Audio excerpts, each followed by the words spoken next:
रघुवंशनाथं नमामि रामं रघुवंशनाथं लोकाभिरामं रणरङ्गधीरम् राजीवनेत्रं रघुवंशनाथम् कारुण्यरूपं करुणाकरं तं श्रीरामचन्द्रं शरणं ममस्तु।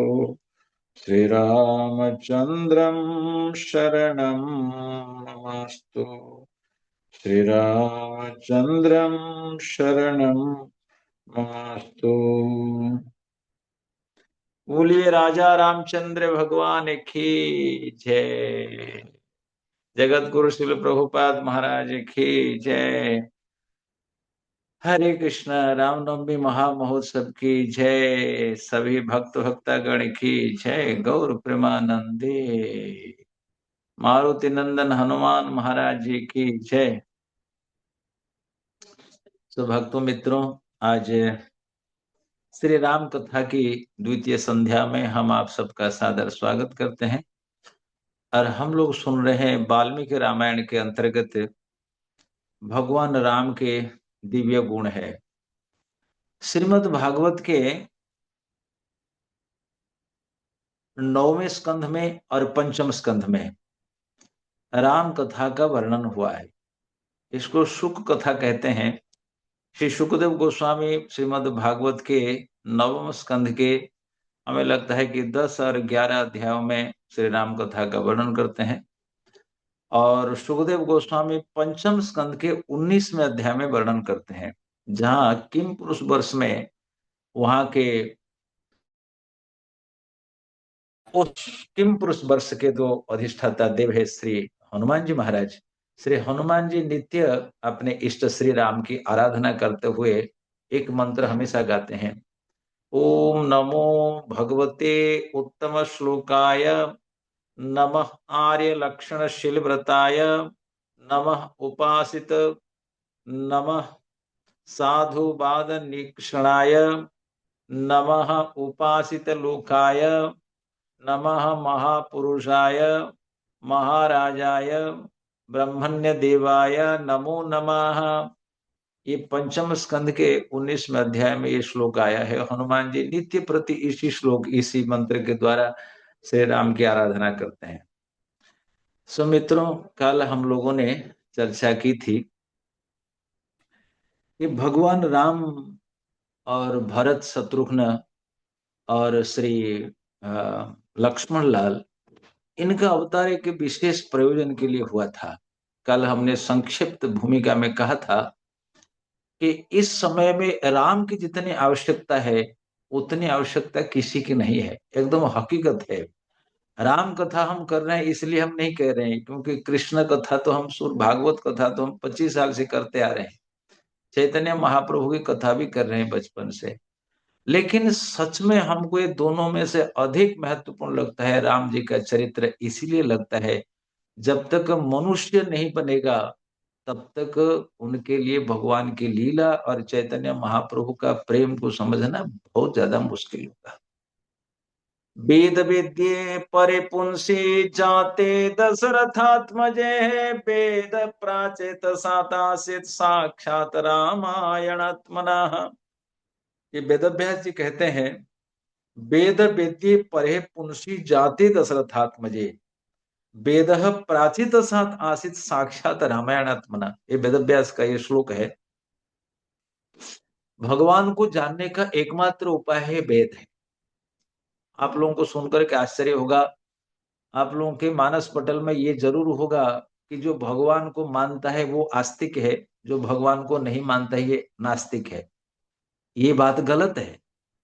भगवान को मानना नहीं मानना कोई फर्क नहीं पड़ता, पर हमारा गौड़ीय शास्त्र कहता है जो वेद को नहीं मानता वो नास्तिक है, जो वेद को मानता वो आस्तिक है। वेदना मानिया बौद्ध हईल नास्तिक। चैतन्य महाप्रभु कहते हैं जो वेद को नहीं माना वो नास्तिक है। भगवान को मानो नहीं मानो उसे फर्क नहीं पड़ता। हाँ, ये बहुत गूढ़ बात है। जब वेद आप मानोगे तो आपको तो भगवान को मानना पड़ेगा। इसीलिए ये बहुत गूढ़ बात। गौतम बुद्ध की परंपरा के लोग नहीं समझ पाए। परंतु नास्तिक आस्तिक की परिभाषा यही है कि वेद मानने से ही होगा। और भगवान को हम कैसे जानेंगे? बोले वेद वेद्य परिपुंसी, उस भगवान को जानने का एकमात्र उपाय है वेद का मार्ग, और कोई उपाय नहीं है।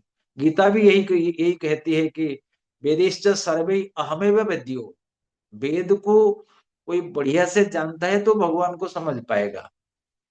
तो जब भगवान चार रूप में प्रकट हुए, वेद वेद्य परिपुंसी जाते दशरथात्मजे, वेद जिस पुरुष को वर्णन करते हैं, वो पुरुष जो चार रूप में प्रकट हो गए, राम लक्ष्मण शत्रुघ्न और भरत, तो वेदों ने सोचा हम एक होकर के प्रकट हो जाएंगे। तो वेद चार है, ऋक साम यजुर अथर्व। तो जैसे चार, एक भगवान चार होकर के आए, तो ये चार वेद सोचे कि हम एक होकर के आएंगे। तो वेद प्राचीत सात आसित, प्राचीत कहते हैं, प्रचेता कहते हैं भृगु को। भृगुवंशी ब्राह्मण वाल्मीकि है। कल मैंने कहा था ये रत्नाकर ने नहीं लिखा, ये बहुत गलत फहमी है। ना, भृगुवंशी प्रचेता जो है, उस ब्राह्मण बहुत तप करके बल्मिक हो गए। बल्मिक कहते हैं दिमक को। जब बाम्बी जो है ना, वो जो जो छोटे छोटे जो मिट्टी में रहते हैं कीड़ा, वो एक ऐसे मिट्टी का एक गुफा बनाते हैं, उसको बल्मिक कहते हैं। उस बल्मिक इतनी तपस्या किए, उनके हाड़ मांस सब गल गए। तब ब्रह्मा जी आए, उनके हृदय में उनका धीरज को देख करके उनके ऊपर जल सिंचन करते हैं कमंडल का। तब वहां से वो उत्पन्न होते हैं, इसलिए उनका नाम पड़ गया वाल्मीकि। अन्यथा ये कोई डाकू नहीं थे, कुछ नहीं थे। इसलिए कहते हैं वेद प्राचीत सात आसित साक्षात रामायणात्मना, ये वेद साक्षात रामायण के रूप में प्रकट हो गए। इसलिए उनको कहते हैं,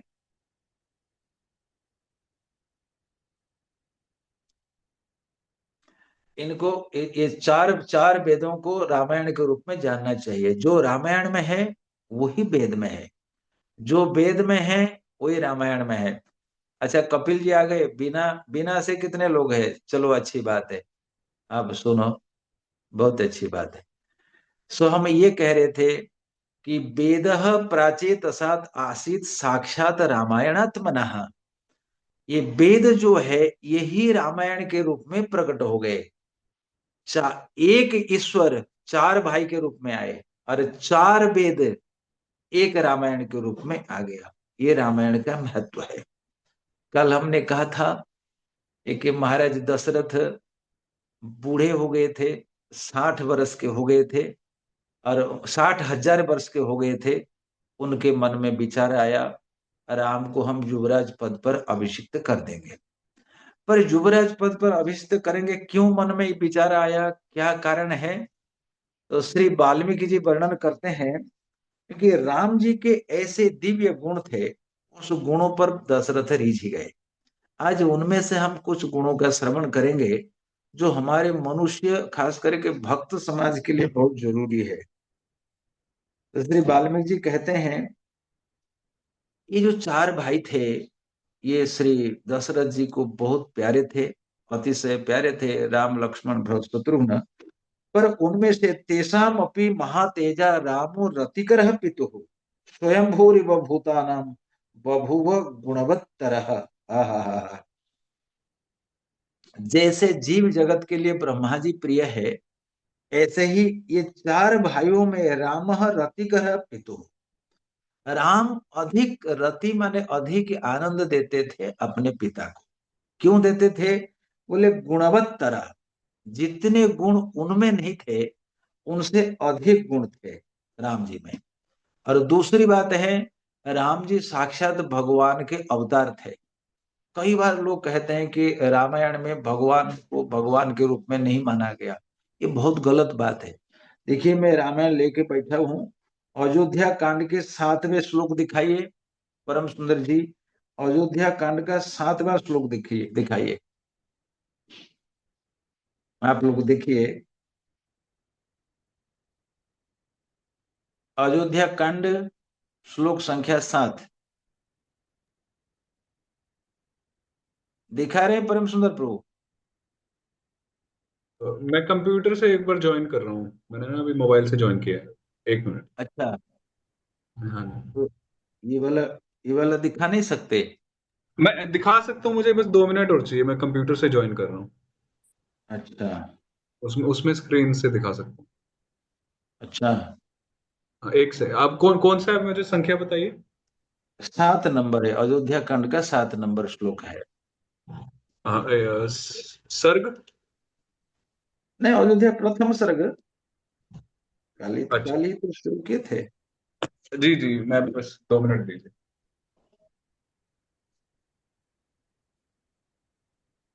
आराम Recording in से progress. अधिक कर बैठो।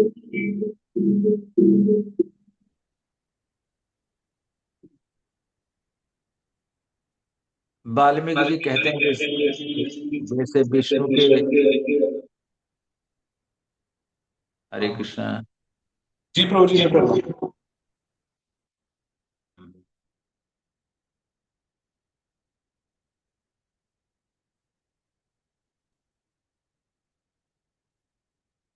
वाल्मीकि रामायण अयोध्या कांड प्रथम सर्ग श्लोक क्रमांक 7।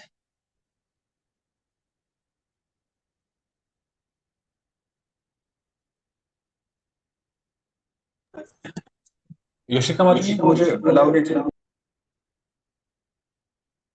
मिला?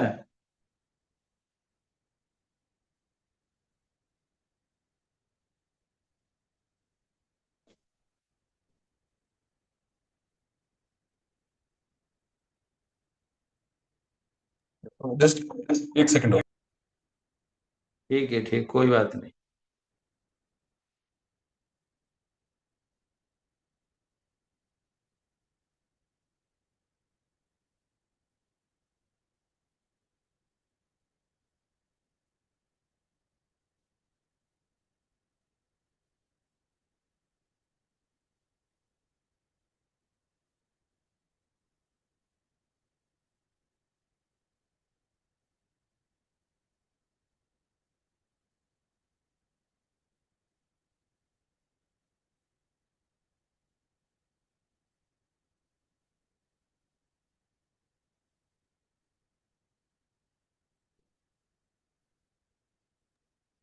तो कौन सा है? सर्ग एक,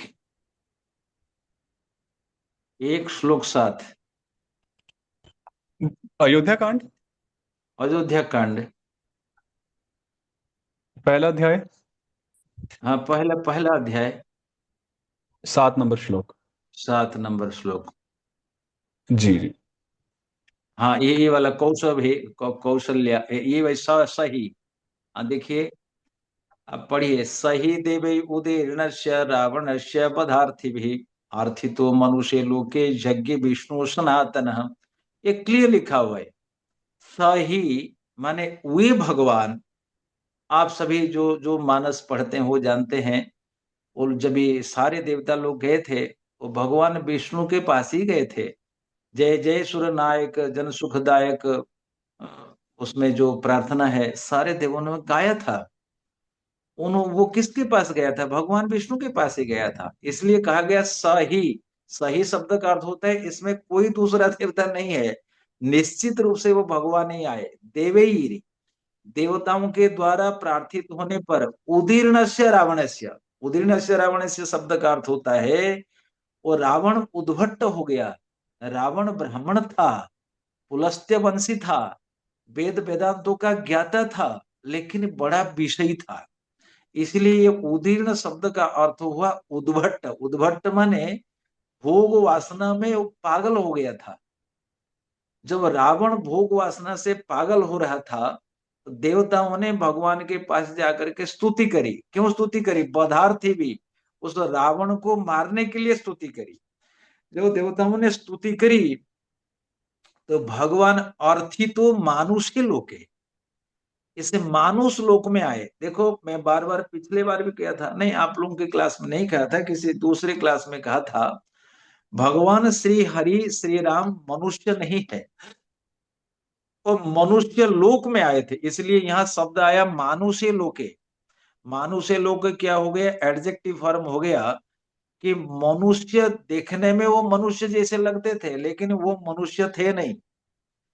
अर्थी तो मानुषी लोके, जैसे उदाहरण के रूप में गजेंद्र स्तुति करते हैं। सवै न देवा सुरमर्त्य स्थिरियम न स्त्री न षंडो न पुमान न जंतु नायम गुण सर्ग न सन्न चासन निषेध शेषो जयताद शेषः। ये मेरे ख्याल में गजेंद्र स्तुति का ये वाला अष्टम स्कंध के तीसरे अध्याय का ये मेरे ख्याल में 20-22 नंबर श्लोक होगा। क्या इसको भी दिखा सकते क्या, इसको पढ़ करके? ना उसमें लेट होता है दिखाने में। कौन सा है प्रभु जी, दोबारा बताइए। अष्टम स्कंध, एक सेकंड, अष्टम स्कंद, अध्याय 3, अध्याय 3। श्लोक संख्या मेरे ख्याल में 20-22 तक जाइएगा, स्क्रॉल कर लेंगे। आगे आगे आगे आगे स्क्रॉल करिएगा, सभी सभी शब्द आएगा, सभी न। ये रहा। कहाँ, हाँ, ये इसको इसको थोड़ा दिखाए, देखिए आप लोग इसमें प्रबुद्ध हो जाइए। सभी न देवा सुरमर्त्य स्थिरियम, हम उसको समझाते जैसे वहां स ही माने वही नारायण ही आए, वो यहाँ पर भी सभी वही वही नारायण। तो न देवा, वो देवता नहीं है। कोई कहेगा कि भगवान देवता है ना, नो, भगवान देवता नहीं है।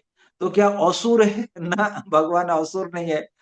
तो क्या मर्त्य है, मनुष्य है ना, ना मर्त्य नहीं है। तो क्या तिर्यक पशु है ना, ना पशु नहीं है। तो क्या स्त्री है ना, ना स्त्री नहीं है। ना न षंडो, तो क्या हिजड़ा है ना, हिजड़ा नहीं है ना। पुमान माने पुल्लिंग है ना, ना पुल्लिंग नहीं है। तो जंतु कोई पशु पक्षी है ना, जंतु नहीं है। तो कोई सत्व रज तम गुण है, नायम गुण ना, वो भी नहीं है। अच्छा, कोई विशेष कर्म है ना, विशेष, जैसे भगवान का नाम है गिरधर, उदाहरण के रूप में हम कहना चाहते हैं। कोई कहेगा भगवान को गिरधारी, गिरधारी कहना भगवान के लिए सही भी है गलत भी है। जैसे आप हमें कहे हुए भगवान का नाम गिरधारी है, हम कहेंगे आप गलत कह रहे हो। क्यों गलत कह रहे हो? क्योंकि भगवान ने केवल गिरधारी को, गिरी को नहीं उठाया था, गोवर्धन को, गोवर्धनधारी। भगवान मंदर पर्वत को भी उठाया था। अच्छा, केवल मंदर पर्वत नहीं, इसे धरती को किसने उठाया? इसलिए भगवान का एक नाम हो गया धरणीधर, एक नाम हो गया मंदरधर, एक नाम हो गया गिरधर।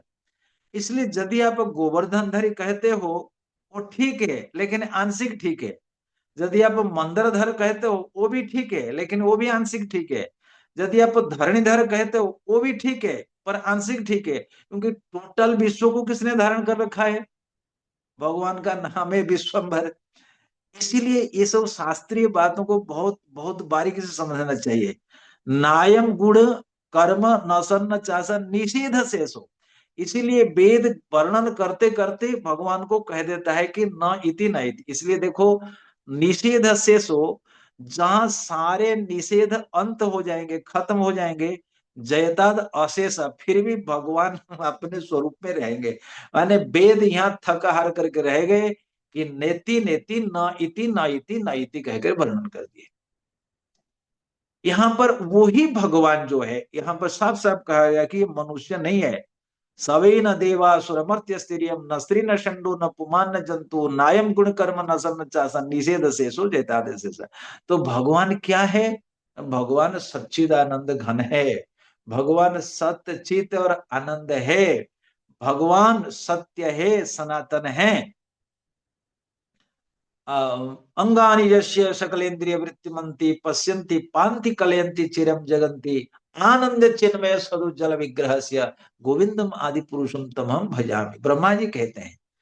इसीलिए कोई भी व्यक्ति अपने भौतिक इंद्रियों से भगवान का ना तो वर्णन कर सकता है, कुछ भी कहेगा वो उनके पास तक होगा कि नहीं होगा कहना मुश्किल है। किसी कवि ने कहा, रघुवर की छवि कैसी है ना, रघुवर की छवि रघुवर छवि बनिया, ठुमक चलता रामचंद्र बाजत पैजुनिया। तो उस श्लोक को दिखाइए, पुनः उस श्लोक पे वापस जाइएगा। उदीर्णस्य सही देवे उदीर्णस्य रावणस्य पदार्थिभिः। तो वो जो उद्भट रावण भोगवादी हो गया था, रावण केवल सीता का अपहरण नहीं किया था, रावण इतना भोगी था, दुनिया में यदि उसको पता चलता था कि कहीं कोई सुंदरी स्त्री है, सुंदरी कन्या है, उसका अपहरण करता था। ये 3-4 कारण दिया गया है इसमें, कहाँ पे? वाल्मीकि रामायण में। ये तो तब हो गया जब नल कुबेर की प्रेमिका, वो जो उनका नाम था, नल कुबेर जो हमारे कुबेर के पुत्र थे, उनका मैं भूल रहा हूँ। और थोड़ा थोड़ी देर में एकदम अचानक ये बात आ गई ना। और नल कुबेर की एक प्रेमी अलम्बुसा या ऐसा कोई ना, रंभा, रंभा रंभा शायद थी। और रंभा नल कुबेर की प्रेमिका थी। तो जो रंभा नल कुबेर के साथ विहार करने आ रही थी, रावण ने उसको बीच में पकड़ लिया। रावण उनको ले गया और रावण उनके साथ भोग किया। जब उनको छोड़ा, तब रंभा जब आकर के नलकुबर ने पूछा, अब इतनी देर तक तुम कहाँ थी? ना, रावण हमारा अपहरण कर लिया था। तो तब नलकुबर और मणिग्रीव दोनों ने उनको श्राप दे दिया, आज से बगैर परमिशन, बिना अनुमति यदि किसी स्त्री के ऊपर तुमने बुरी नजर डाली तो तुम्हारा सिर फूट जाएगा, तुम मर जाओगे। तब से रावण इतना भले आदमी हो गया। नहीं तो आप सोचो कि सीता का अपहरण करने के बाद, 1 वर्ष रखने के बाद, रोज गिड़गिड़ाता था, हाथ जोड़ता था, वो क्यों करता था? ऐसा नहीं कि वो बहुत भले आदमी था ना, दुष्ट आदमी था। जब इनको पर और भी कई के ब्रह्मा जी ने श्राप दे दिया था, और किसने श्राप दिया, 3-4 कारण हैं। 3-4 कारणों से रावण को डर हो गया था। यदि वो किसी स्त्री के बिना अनुमति उनके साथ भोग करता था, भोग करता, तो वो उसका सर फूट जाता, वो मर जाता। इसीलिए रावण उद्भट हो गया था, पागल हो गया था, भोगवादी हो गया था। जब हनुमान जाकर के उनके रानी बस में पहुंचते हैं, उन्होंने देखा हजारों स्त्रियां, कोई कोई वीणा बजा रही थी, कोई कोई सो रही थी, किसी के बाल खुले थे। तो हनुमान एक एक करके वो देख रहा था। यही तो कहा गया ना अंगद को, जब जाम्बवान ने कहा अंगद जाओ, अंगद कहा चला तो जाऊंगा, वापस आऊंगा कोई गारंटी नहीं है। इसका एक सूक्ष्म रहस्य है, क्योंकि अंगद राजकुमार थे और पक्के ब्रह्मचारी नहीं थे। हनुमान पक्के ब्रह्मचारी थे, यानी कि जैसे भीष्मदेव पक्के ब्रह्मचारी, दिल्ली में रहते हुए भी, हस्तिनापुर में रहते हुए भी, सुंदरियों के बीच में रहते हुए भी भीष्मदेव ब्रह्मचारी थे। ऐसा ही हनुमान पक्के ब्रह्मचारी, पर अंगद, अंगद पक्के ब्रह्मचारी तो नहीं थे, वो तो युवराज थे।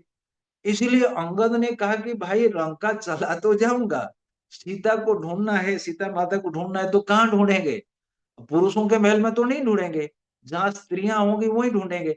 अब पता नहीं वहां स्त्रियों के महल में हम फंस जाएंगे तो सारा कुछ अनर्थ हो जाएगा। ये एक संक्षिप्त अर्थ है। इसलिए अंगद को ना तो जाम्बवान ने भेजा, ना तो अंगद गए। पर हनुमान जाकर के वो स्त्रियों के झुंड में ढूंढते हैं, ये कोई नायिका है, ये कोई नायिका है, ये कोई नायिका है। इसलिए यहाँ उदीर्ण शब्द आया है। रावण बड़ा उद्भट हो गया था, बहुत भोगी हो गया था। उनको मारना चाहे देवता लोग, उन्होंने वो किसके द्वारा मरवाएंगे? देवताओं में सामर्थ्य नहीं थी। इसको कहते हैं कर्म जाल है। अब यहाँ पर देख लीजिएगा, यदि तुम्हारा कर्म तेज है तो देवता क्या बिगाड़ेंगे? अब रावण का कर्म तेज था, तपस्या तेज थी, देवता लोग चाह कर भी कुछ नहीं कर पाए।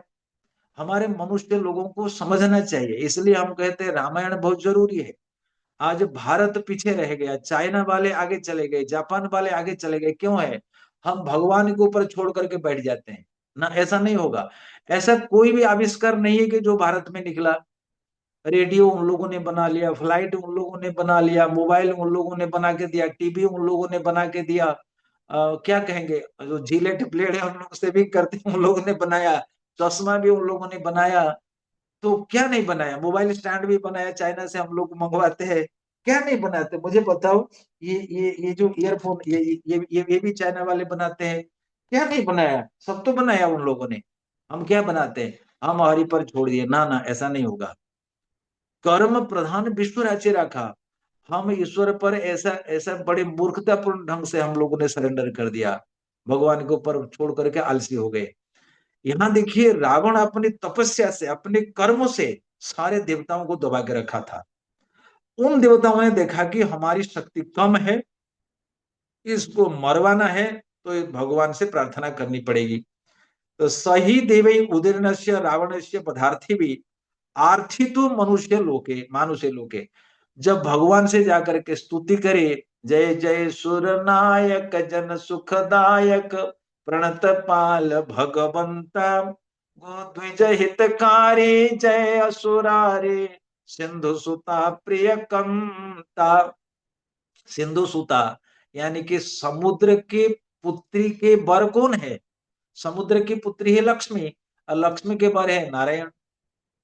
क्लियर क्लियर, जय जय सुर नायक, जन सुखदायक, प्रणत पाल भगवंता, गो द्विज हितकारी, जय असुरारे, सिंधु सुता प्रिय कंता। आहा, हे लक्ष्मीपति, हे नारायण, आप हमारी प्रार्थना सुनो, आप अवतरित हो जाओ। जब भगवान देवताओं की स्तुति सुनी तो मानुष्य लोक, इसे मनुष्य लोक में उत्पन्न हुए। मानुष लोक के बारे में गोविंद राज लिखते हैं, मानुषे लोके जत्र देवा अपि मनुष्य गंधम असहमानात छर्दन पूर्वकम कुछ संयंतो योजनात ऊपर स्थित्वा हवीर आदते। ओ हो, इतनी गंदी बातें लिखी है। अब जितने आप लोग 100 सवा 100 लोग को देख रहे हो, ये तो सर में हाथ पीटने लायक बात है। क्या है? तो कहते हैं मानुष्य लोके, इसे मनुष्य लोक में, यत्र देवा अपि, बोले जो देवा, जो जो देवता रावण से डर रहे, वो देवता हमारे गंध से परेशान होते हैं। सोचिए हम कितने कितने निचले स्तर पर हमारी स्थिति है। बोले मानुष्य गंधम असहमान, वो इतने अनकंफर्टेबल हो जाते, इतने अनकंफर्टेबल हो जाते, योजना तो ऊपर ही, माने 12-15 किलोमीटर ऊपर रहते हैं वो शून्य में। क्या कहते हैं? छर्दन पूर्वकम, छिप करके रहते हैं। और कुछ संयंतु योजना तो ऊपर स्थित हवीर आदते, और वो कहते हैं कि भाई हम मर्त्य लोक में नहीं जाएंगे, हमको कुछ खिलाना चाहते हो, घी के माध्यम से उसको हवि में डाल दो, अग्नि में डाल दो, और वो उस अग्नि के माध्यम से हमारे पास वो भोजन आएगा, हम यही यहीं से खा करके चले जाएंगे, तुम्हारे पास हम नहीं जाएंगे। और हम मनुष्य लोग क्या करते हैं, वाह वाह, इतने गंदी चीज को, लिपस्टिक लगाते हैं, आईब्रो लगाते हैं, बाल में शैम्पू लगाते हैं, दुनिया भर के करके, ये तो बड़ी बेइज्जत की बात है। उसमें उसमें नहीं होगा। हमारे गुरु महाराज के सबसे नालायक शरीर मनुष्य का है भाई। गौ माता में इतनी गंध नहीं है। आप देखेंगे गौशाला में चले जाओ, कहां तक कहेंगे, गोबर गोबर आदि को तो लोग लिपा पोता करता है घर में, लेकिन मनुष्य लोक में भगवान क्यों स्वीकार किया? क्योंकि भगवान मनुष्यों से प्रेम करते हैं। इसलिए कहते हैं जो देवता भी मनुष्य गंध को प्राप्त करके नाक उखाड़ते हैं, योजना तो ऊपर ही रहते हैं, उसी लोक में यज्ञ, यज्ञ माने आविर्भूत नहीं हुए। तो लिखते हैं न ही नरसिंहवत, जैसे नरसिंह भगवान स्तंभ फाड़ करके निकले, आविर्भूत हुए, बोले ऐसा नहीं। बोले कौशल्या के गर्भ में 12-13 महीना रहे। नॉर्मल शिशु रहता है 8-9 महीने, जो भी रहता है 10 महीने, लेकिन भगवान देखो, यज्ञ, यज्ञ माने जन्म होते हैं, ये आविर्भूत नहीं हुए। 13 महीने रहने के बाद, यानी कि चैत्र महीना में यज्ञ हुआ था। दशरथ महाराज वो हविष्यान्न ला करके चैत्र महीना में दिए थे, और श्री राम चैत्र नवमी, शुक्ला नवमी को प्रकट होते हैं। लगभग 12-13 महीने मातृगर्भ में रहने के बाद विष्णु सनातन, विष्णु सनातन शब्द का अर्थ होता है विशति ति विष्णु, जिनका जो सर्वत्र है, सहस्र पाणिपादम तत्सर्वत्र शिशिरोमुखम सर्वत्र श्रुतिमान लोके सर्वमावृत्य तिष्ठति, वो विष्णु सनातन पुरुष। सनातन पुरुष शब्द का अर्थ होता है नित्य वस्तु। नित्य वस्तु माने हम लोग सनातन, ये शरीर सनातन नहीं है, ये दुपट्टा सनातन नहीं है, ये चश्मा सनातन नहीं है। सनातन शब्द का अर्थ होता है सदातन, दा और ना में अंतर है। सदा यानी कि हर समय रहने वाला, तन, तन माने कोई एक आकार। भगवान का नाम है अच्युत, भगवान का नाम है सनातन, वो कभी भी नष्ट नहीं होता। इसलिए कहते हैं यज्ञ विष्णु सनातन। कौसल्या सुशुभे तेन पुत्रेण अमित तेजसा, यथा वरेण देवानाम अदितिर वज्रपाणिना। आहा हा, जैसे अदिति के गर्भ में वज्रपाणी इंद्र आए, ऐसे कौशल्या शुक्ला चैत्र मास राम नवमी को, यानी कि नवमी तिथि को श्री राम को जन्म दिया। बोलिए माँ कौशल्या जी की जय। आहा, महारानी कौशल्या।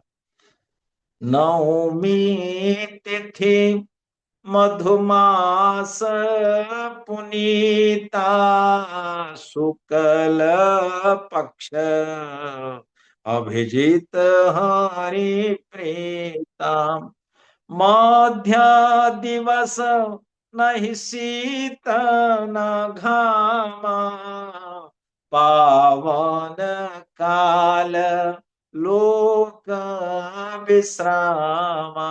आहा, भय प्रगट कृपाला दीन दयाला कौशल्या हितकारी। आहा, भय प्रगट कृपाला दीन दयाला कौशल्या के हितकारी। कौशल्या के हित करने के लिए भगवान प्रकट हो गए। इसलिए श्लोक में लिखा हुआ कौशल्या सुशुभे तेन पुत्रेण अमित चेद तेजसा। ध्यान देना चाहिए, राम नवमी को ही राम प्रकट हुए, सभी प्रकट नहीं हुए।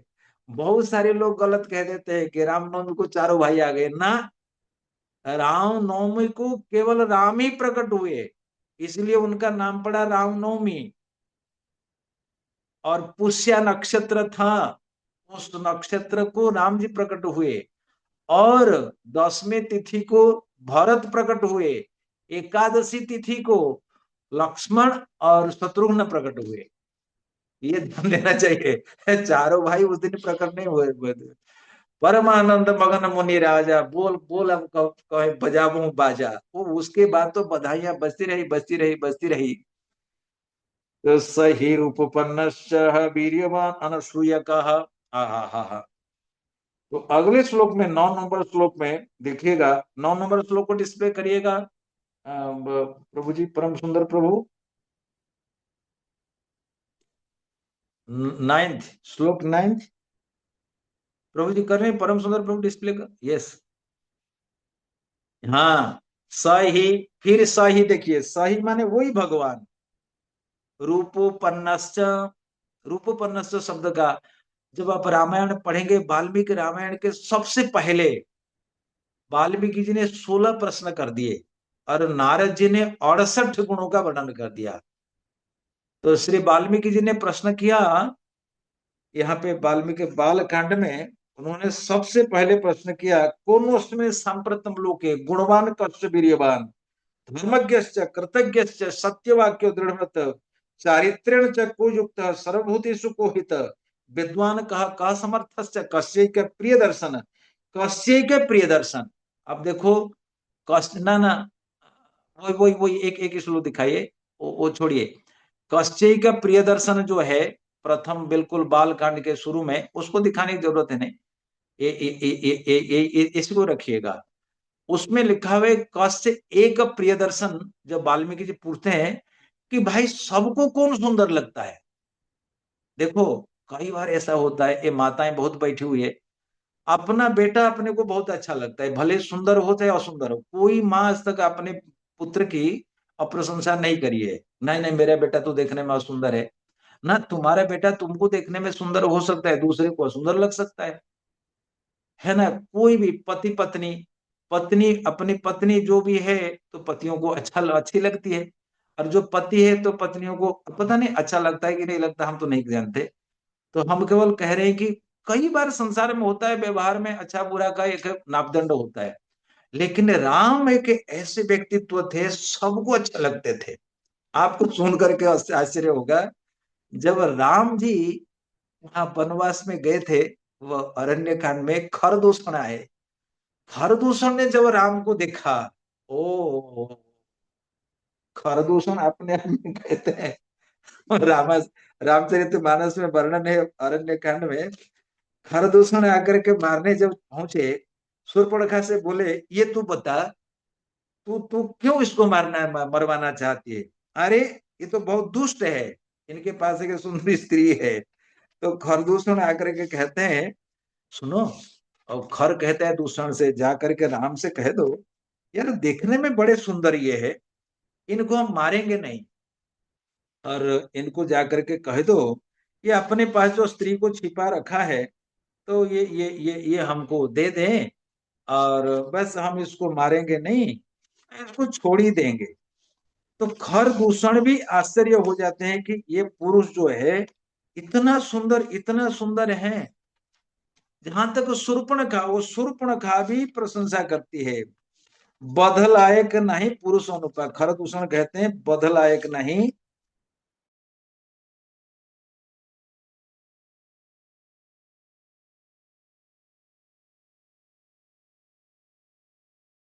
अनुपा।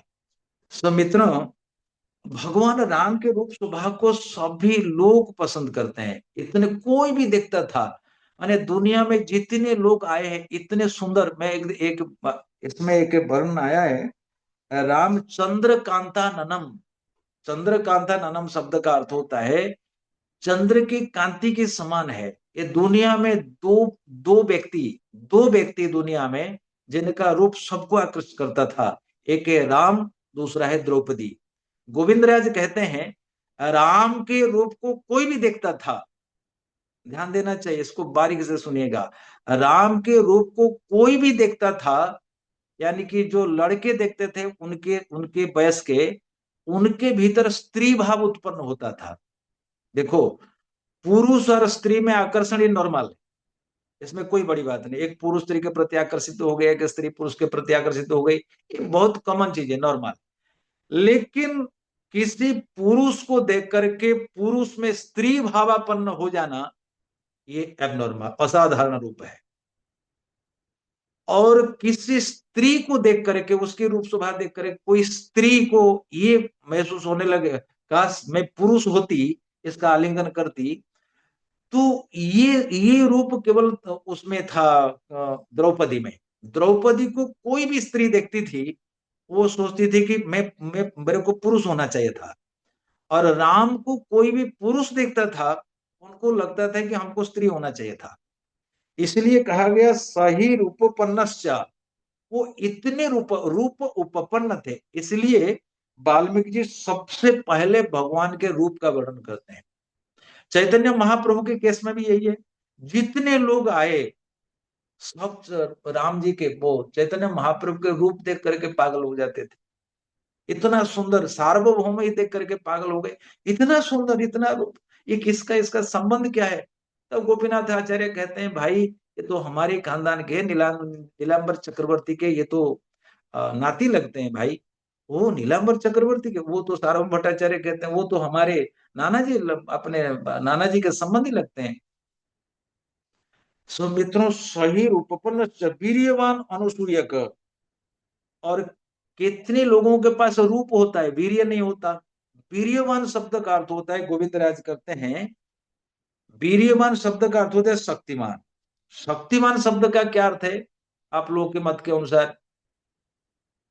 कौन कहेगा वीर्यवान है शक्तिमान?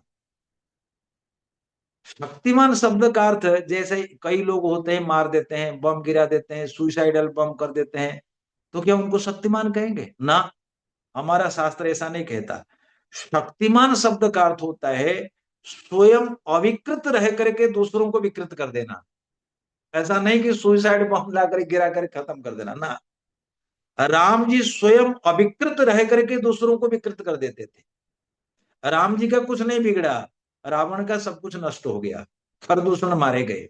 इसलिए वीर्यवान शब्द का अर्थ होता है स्वयं निर्विकारी रहते हुए दूसरों को विकारवान बना देना, ये वीर्यवान। अनसूय का ध्यान देना, मनुष्य जगत में ये नहीं मिलेगा। कोई रूप वाला होगा उसमें गुण नहीं होगा, कोई गुण वाला होगा रूप नहीं होगा। पर ये सारा जो है राम जी के वीर्यवान अनसूयक। अनसूयक शब्द का अर्थ होता है गुणों में दोष देखना, गुणेशु दोषाविष्करणम असूया।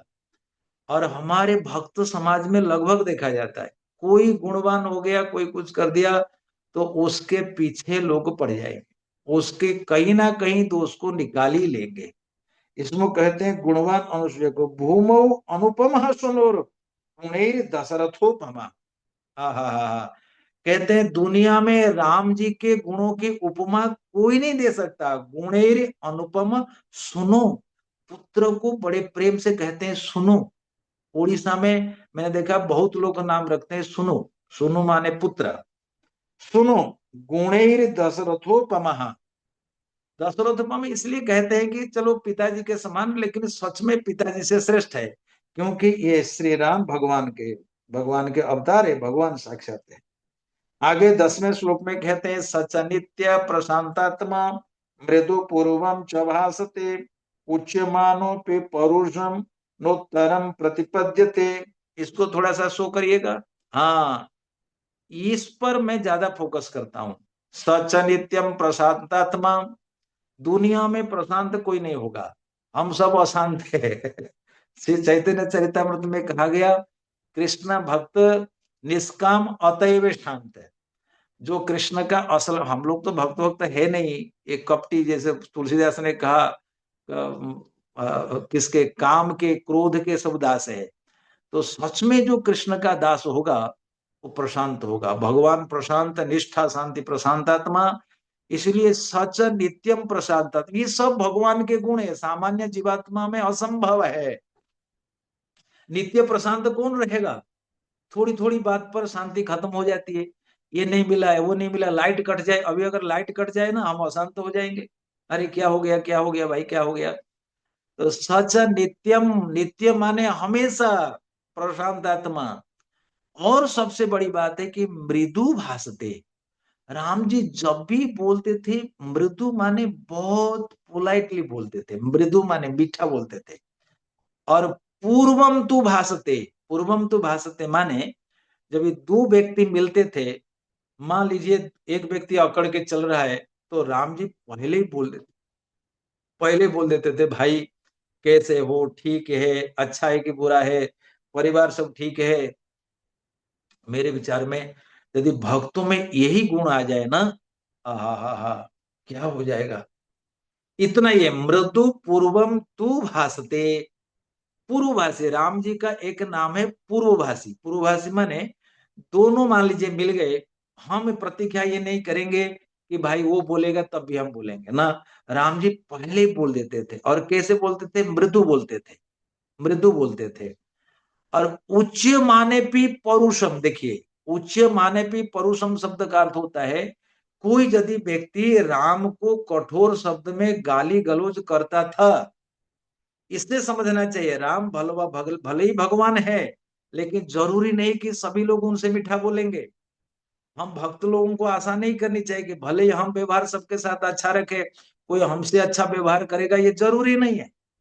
इसलिए कहा गया उच्च मानोपी परुषम, कभी कभी लोग राम से कठोर बोलते थे। कहां तक कही, धोबी ने तो बोली थी, अरे मुझे क्या राम समझते हो क्या, राम ने सीता जी को रख लिया क्या, मैं तुमको रख लूंगा। ये तो धोबी की कथा रामायण में वर्णन है। उच्च माने भी परुषम, राम जी से कोई कठोरता से व्यवहार करता था, न उत्तरम प्रतिपद्यते। उत्तर शब्द का अर्थ होता है आंसर नहीं है, उत्तर शब्द का अर्थ होता है उत्तर वाक्य। उत्तर वाक्य माने उसने मुझे कुछ कहा, हम तुरंत पलटा जवाब देंगे, रेबलियस मेंटालिटी, एकदम रिएक्ट करेंगे ना। राम जी क्या करते हैं, न उत्तरम प्रतिपद्यते, उनके पीछे कभी नहीं बोलते थे। उत्तरम प्रतिपद्यते ही तो है, डिडंट रेस्पॉन्ड, देखिए इसमें अंग्रेजी में लिखा हुआ है डिडंट रेस्पॉन्ड। जरूरी नहीं कि हमको कोई कठोर बात कह दे और हम तुरंत उसका कहे। आप देखो कृष्ण के जीवन में भी यही है। जो शिशुपाल दौड़, वो काली जबन दौड़ रहा था, अरे कहाँ दौड़ जा रहा है, रण छोड़ के भाग रहा है, अरे कायर है, कायर है, तू वंश को खत्म करने वाला, तू क्षत्रिय नहीं है। भगवान मुस्कुराते हुए दौड़े। जरूरी नहीं है कि वो काल जमन कह रहा है कायर, हम कायर हो जाएंगे। ना ना, उनको धौलपुर के गुफा में मुचकुंद के पास पहुंचा दिए, फिर बाद में जो होना वो होना था सो हो गया, जयराम जी हो गया उसका, काल जमन का। ऐसा ही हमको हर एक को उत्तर नहीं देना चाहिए, और खास करके जो कठोर बोलते हैं नहीं देना चाहिए। ये जो 2 1 10, मेरे ख्याल में यही यदि रामायण का केवल इतना ही पूरे भारतवर्ष में परिवार के लोग अप्लाई कर दे, अपने घर में इसका प्रयोग करे, मेरे ख्याल में हमारा भक्त समाज हो चाहे किसी का समाज हो, तो निश्चित रूप से उनका कल्याण होगा। और क्यों राम नहीं बोलते थे? क्योंकि इसका ऊपर वाला देखो, सचन नित्यम प्रशांतात्मा, चूंकि वो हृदय में प्रशांत रहते थे। इसका मतलब भक्त सुनिए, कितना कितनी गंभीर बात यह है। जब हम जप करेंगे, भगवान का नाम जप करेंगे, हरे कृष्णा कृष्ण कृष्ण हरे हरे, हरे राम राम हरे हरे, हमारा मन जब शांत रहेगा, सत्व स्तर पर रहेगा, तब हम रिटेलिएट नहीं करेंगे। आप प्राकृत कृत्रिम उपाय से नहीं कर सकते। आपका चित्त शांत होगा तब आप रिटर्न नहीं करेंगे। जैसे उदाहरण के रूप में, हम भोजन करके बैठे हुए, अभी हमको कोई ला करके कुछ भी दे दे, अरे भाई रहने दो, अब खाने की इच्छा नहीं है, अब पेट बिल्कुल भरा हुआ है, तो हम एक स्वस्थ मस्तिष्क में कहेंगे। लेकिन पेट में भूख है, हम मना किसको करेंगे? या तो गुस्से से मना कर देंगे, या तो उनके साथ नहीं जमेगा मना कर देंगे, या तो भोजन में कोई दोष होगा मना कर देंगे। परंतु विजय विजय राजे कहते हैं, स नित्यम प्रशांतात्मा अतः मृदु पूर्वम च भासते। क्योंकि राम भीतर से प्रशांत थे, उनके भीतर तीनों गुणों का कोई हलचल नहीं था। हमारे गीता में कहा गया, गीता के दूसरे अध्याय के मेरे ख्याल में 65-68 नंबर श्लोक है, जहां पर वो एक सागर की तुलना की जाती है कि जहां सारे काम जाकर के प्रवेश कर जाते हैं, तो वो व्यक्ति बिल्कुल स्थिर हो जाता है, बिल्कुल प्रशांत हो जाता है। वो श्लोक अभी हम बताते हैं कि गीता का वो श्लोक है। आ, आपूर्यमाणम। हाँ हाँ, ठीक ठीक। अपूर्यमाणम अचल प्रतिष्ठम समुद्रमाप प्रविशन्ति यद्वत् तद्वत् कामं य प्रविशन्ति सर्वे स शान्तिमाप्नोति न काम कामी। जो पुरुष समुद्र में निरंतर प्रवेश करने रहने वाले नदियों के समान निरंतर प्रवाह से विचलित नहीं होता, और जो सदैव स्थिर रहता है, वही शांति प्राप्त कर सकता है, वह नहीं जो ऐसी इच्छाओं को नष्ट करने की चेष्टा करता है। तो सोचिए कितनी बढ़िया सारा रामायण हमें तो क्लियर दिखता है, चाहे रामायण कहिए भागवत कहिए, ये सारी बातें हमको लगता है गुरु जी की कृपा है। ये क्लियर विजन है, अपूर्यमाणम अचल प्रतिष्ठम। और ये तो एक साधक हो जाता है, स्थित प्रज्ञ हो जाता है। और भगवान के बारे में क्या कहा जाए, सच नित्यम प्रशांतात्मा मृदु पूर्वम च भासते। किसी की जगह में च है, किसी की जगह में तू है, कोई बात नहीं। तो हमको इस श्लोक में सीखना चाहिए केवल रामायण। कई लोग कहते हैं नवरात्र में हम तो रामायण पढ़ते हैं, हम तो ये करते हैं, हम तो हनुमान जयंती मनाते हैं। अरे भाई, यदि एक भी गुण हम राम जी के अपनाते नहीं है, उनका 1% भी, एक मात्रा में भी, तो रामायण पढ़ के हमारा फायदा क्या है? और मैं व्यक्तिगत रूप से कहता हूँ, ये रामायण पढ़ने के बाद इसमें मेरे में परिवर्तन आया। कभी कभी पहले पहले हम जाते थे, हम किससे बात करते थे नहीं करते थे, पर आजकल हम ऐसा नहीं करते। कोई सामने आ जाता है तो मैं पहले ही उससे बात कर लेता हूँ, भाई ठीक है, तुम बात नहीं करते हो कोई बात नहीं, हम बात कर लेते हैं। मृदु पूर्वम तु भासते उच्च माने पे पौरुषम नोत्तरम प्रतिपद्यते। हम सब भक्तों को ये रामायण कथा में आज ये 3 संकल्प करने पड़ेंगे। हमसे कोई बात करे ना करे, हम पहले ही उनसे मीठी 2 शब्द बात कर लेंगे। और हमको कोई गाली दे दे, हम उसको रिटेलिएशन, उसके प्रतिवाद नहीं करेंगे। बस 2 बात है। लेकिन ये 2 बात तब भी हो पाएगी मित्रों भक्तों, जब हम भगवान का भजन करेंगे, चित्त शांत होंगे। नहीं तो झगड़ा करके आएंगे, कहीं कुछ करेंगे, भजन नहीं करेंगे, अनंत कामनाएं एकदम दिमाग में हिलोरे मारने लगेगी, तो अब तो व्यक्ति चिड़ेगा ही चिड़ेगा। ये श्लोक बहुत महत्वपूर्ण है। आप लोग इसका अभ्यास करो। सच नित्यम प्रशांतात्मा मृदु पूर्वम च भासते उच्च मानोपि पौरुषम नोत्तरम प्रतिपद्यते। और आगे का श्लोक दिखाइएगा, कदाचितोपकारेण। आहा, क्या कहेंगे राम जी। अच्छा सुनो, कथा का अर्थ होता है गुणेर अनुसंधति। श्री रामानुजाचार्य कहते हैं कथा क्या है? कथा है इन इन कथानों के माध्यम से राम अथवा कृष्ण के गुणों का अनुसंधान करना ही कथा है। जैसे पूतना की कथा, अब पूतना को भगवान ने मार दिया, उसमें क्या बड़ी बात है? उसमें क्या बड़ी बात है? उसने चाहे गला दबा दे, चाहे दूध पी करके मार दे, चाहे किसी को पटक, उसमें क्या सुनना है ना। लेकिन उसमें उद्धव जी जो देखते हैं, आहा हा हा, ओ बकीयम स्तनकूल का स्तन स्तन काल कूटम जिघासयापि। तो वो जो बकी थी, वो मारने गई थी मातृ गति। अहो बकी जम स्तनकाल कूटम, जिघासया यद्यपि असाधुई लेभे गतिम धात्र्युचिताम ततोन्य कम बा दयालुम शरणम प्रजा प्रजेमा। उद्धव जी जो देखते हैं, उद्धव बृहस्पति के शिष्य है, वो जिस स्टाइल से कथा सुनते हैं हमको उसी स्टाइल से कथा सुननी चाहिए। जरासंध के साथ लड़ाई हुई, जरासंध के साथ लड़ाई हुई, तो वहां लड़ना क्या देखना है, उसने बाण मार दिया, इसने बाण मार दिया, उसमें कौन सी बड़ी बात है ना। कृष्ण की कंसिस्टेंसी को देख लीजिए, 18 बार 17 बार हारने के बाद भी 18 बार को लड़ाई करने के तैयार हो जाते हैं। अब ब्राह्मणियों को उपाख्यान में देख लीजिए, वो अपने मित्रों से कहते कोई बात नहीं, एक बार हार गए, एक बार की ब्राह्मणों ने नहीं दिया तो भिखारी होकर के क्यों हार जाते हो, जाओ उनकी पत्नियों के पास मांगो। ये सीखना चाहिए, बार बार हारने पर भी व्यक्ति को चेष्टा करनी चाहिए। विदेशियों में मेरे ख्याल में भगवान को ज्यादा फॉलो वो करते हैं। हम लोगों ने देखा है राइट ब्रदर्स, ये फ्लाइट बनाने से पहले कितना कितना उसने अप्लाई कर दिया, ये कर लिया वो कर लिया, छत से कूद गए, ये कर लिए वो कर लिए, करते करते करते करते कहीं ना कहीं फ्लाइट बना लिए। मेरे ख्याल में ज्यादा कृष्ण के उपासक वो है, हम नहीं है। हम तो कहते हे हम, हाँ ये नहीं होगा। पर हमारे जो आचार्य है उन्होंने ऐसा नहीं कहा। लक्ष्मण ने कहा ना ना ना, वो दैव दैव अलसी पुकारा, कादर मन को एक अधारा, दैव दैव अलसी पुकारा। ना, रामायण सुनने वाला कभी ऐसा नहीं होगा। अब यहां पर देखिए, कथनचित उपकारेण, जो भगवान की विशेष भगवान का गुण है, कथनचित उपकारेण कृतेन एकेन तुष्यति। यदि जीवन में किसी ने भगवान का एक भी उपकार किया, ध्यान देना चाहिए, भगवान का कोई उपकार नहीं कर सकता। हम क्या, हम किस खेत की मूली है भगवान का उपकार करेंगे। लेकिन जो अर्चा विग्रह है, प्रभुपाद कहते हैं कृपा करके आए हैं, यदि गोविंद राज कहते हैं पत्रम सांकेत्य पारिहासम हेलेन स्तुभम एवं, ये कथनचित शब्द का अर्थ होता है भगवान के लिए हमने एप्पल नहीं लाया ना, ध्यान देना चाहिए, भगवान के लिए एप्पल नहीं लाया, वो बेटे के लिए लाया था।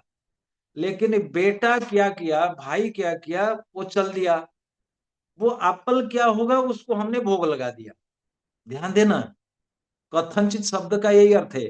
सांकेत्य पर्यासम, अपने घर अपने लिए रहने के लिए बनाया, लेकिन नाम रख दिया जनक निवास, उससे भी कल्याण हो जाएगा। सांकेत्य पारिहासम स्तोभम हेलेन में बाबा, वैकुंठ नाम ग्रहणम अशेष अघहरम विदुहु। जैसे सांकेत्य पारिहास में जैसे होता है, ऐसे ही कथनचित, यदि और तक कहते हैं कि करो चाहे उपकार करो ना करो, यदि मन में सोच भी लिया ना, और कितना सोचा, एके न, यदि आपने सोचा कि भगवान को आज हम एक खीर भोग लगाएंगे, हा हा, एके न तुष्यति। और माधवेंद्र पुरी तो बाद में भोग लगाए, लेकिन आप जरा विचार कर देखो, माधवेंद्र पुरी के मन में इच्छा उत्पन्न होते ही भगवान ने अपने आंचल के भीतर वो खीर को छिपा दिया। तो मुझे बताइए कौन किसका संतोष विधान किया, माधवेंद्र पुरी ने किया कि भगवान ने किया। तो इसमें कहा गया है कथनचित उपकारेण कृतेन एकेन तुष्यति। अच्छा, प्रश्न उठेगा, यदि कोई अपकार कर दे, अपकार करे माने राम की आज्ञा का पालन ना करे, तो कहते हैं न स्मरति अपकाराणाम। देखिए शब्दों को ध्यान दीजिए, जो संस्कृत जानते हैं, नहीं तो हम समझा रहे हैं। एकेन, वहां ऊपर एक उपकार यदि कर दिया, एक बार कह दिया कृष्ण हम आपके हैं, या एक वचन एक के न, एक के न, एक काम से एक बार एक एप्पल दे दिया, एक बार एक फूल चढ़ा दिया, एक बार आपने दंडवत कर दिया, एक बार थोड़ी पत्ती चढ़ा दी, इसका मतलब नहीं कि एक बार चढ़ा के चुपचाप बैठ जाओ, ये तो धोखा हो जाएगा। लेकिन ये भगवान की ज्यादा कृपा है, उनकी अनुकंपा है। एके न तुष्यति, लेकिन दूसरा दिखाइए, न स्मरति अपकाराणाम।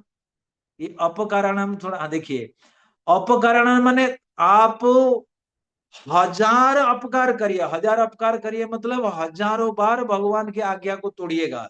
देखिए, न स्मरति, गोविंद राज कहते हैं एक्शन क्या लेंगे, उसका वो स्मरण तक नहीं करते। लिखते हैं न स्मरति न चिंतयति कह पुण्य कह पुनः कोपस्य अवकाश इति भाव।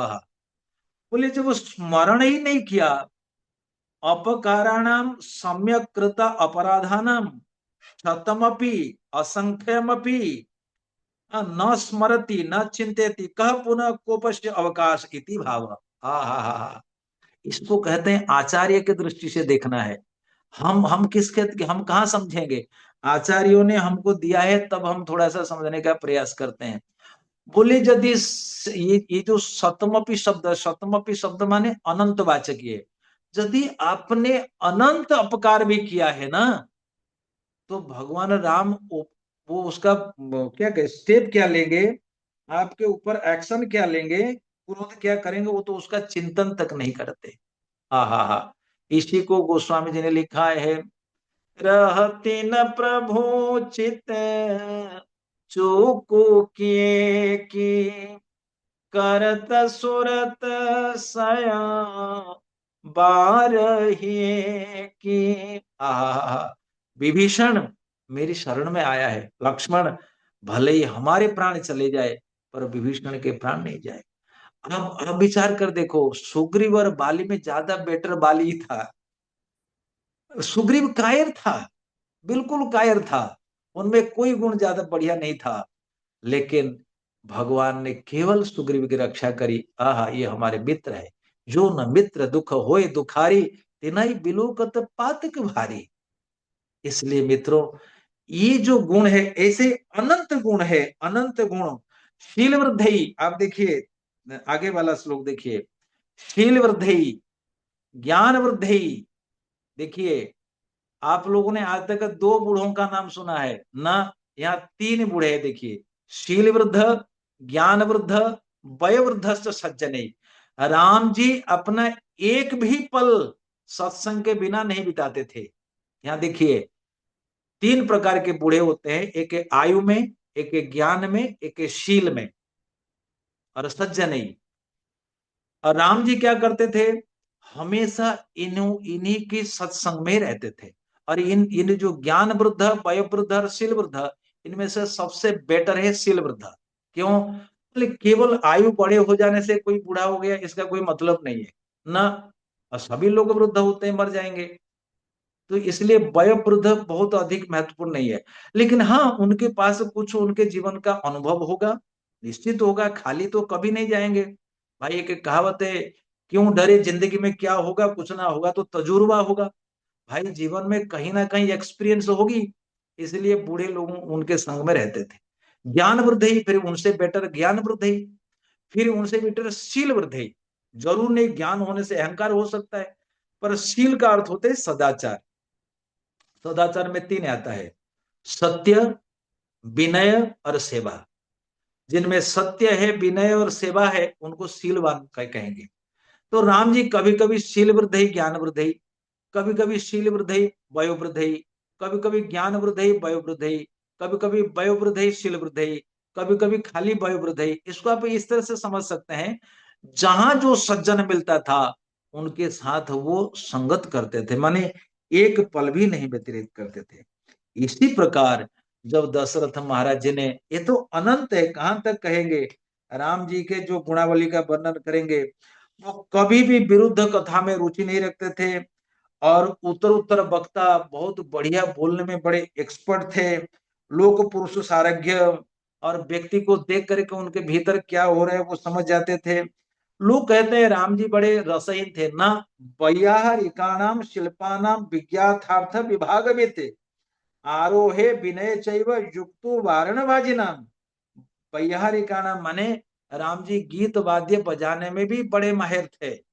अब दिखाइए श्लोक 28 दिखाइए, श्लोक 28 दिखाइए। मैंने बाकी तो छोड़ दिया, बहुत कुछ कल्याण गुण गणनिधि तो अनेक था। देखिए बहारी का नाम देखिए, बहारी खाना माने बिहार, बजाने में, गाने में, गीत संगीत में। हमारे जितने भगवान कोई बेरसिक नहीं है, सब रसिक वाले हैं। चैतन्य महाप्रभु नाचते थे, राम भी नाचते थे, कृष्ण भी नाचते थे, और उनके भक्त शिव जी भी नाचते हैं। हरे कृष्णा कृष्ण कृष्ण हरे हरे, हरे राम राम राम हरे हरे। बह्यारिकाणाम शिल्पानाम विज्ञातार्थ विभागवित, ये बिहार विद्या में भी बहुत बढ़िया थे। और विज्ञात अर्थ विभागविद, विज्ञात माने सबसे एक एक एक फैमिली पर्सन को चाहिए जो कमाता है उसको डिवाइड कैसे करेगा। देखिए, विज्ञात अर्थ विभाग, आपके पास मान लीजिए 100 रुपया है, वो 100 रुपया को आप डिवाइड कैसे करो, बेटे को कितना दोगे, पत्नी को कितना दोगे, राज्य शासन के लिए कितना दोगे। इसमें अंग्रेजी में लिखा हुआ है one who is acquainted with how to distribute wealth. क्या बात है, क्या बात है। इसलिए आप विचार करो, रामायण पढ़ना चाहिए कि नहीं चाहिए। हम ज्यादा फोकस करते हैं वैयारिकाणाम शिल्पानाम विज्ञातार्थ विभागविद आरोहे विनय छैव युक्तो वारण बाजी नाम। घुड़सवार में, हाथी सवार में ये बहुत एक्सपर्ट थे, खास करके राजा होकर के विज्ञातार्थविद बहुत जरूरी है। इसमें शुक्राचार्य का श्लोक आ जाएगा, शुक्राचार्य का श्लोक आ जाएगा मेरे ख्याल में अष्टम स्कंद के 19वां अध्याय, तो देख लीजिएगा 19 अध्याय में, जहाँ शुक्राचार्य जी 8th कैंटो चैप्टर 19, जहाँ शुक्राचार्य जी उपदेश देते हैं, आप उसको स्क्रॉल करिए, मैं बता दूंगा। आ, आ, आ, उसमें लास्ट लास्ट के लास्ट एक दो श्लोक दिखाइए, लास्ट एकदम।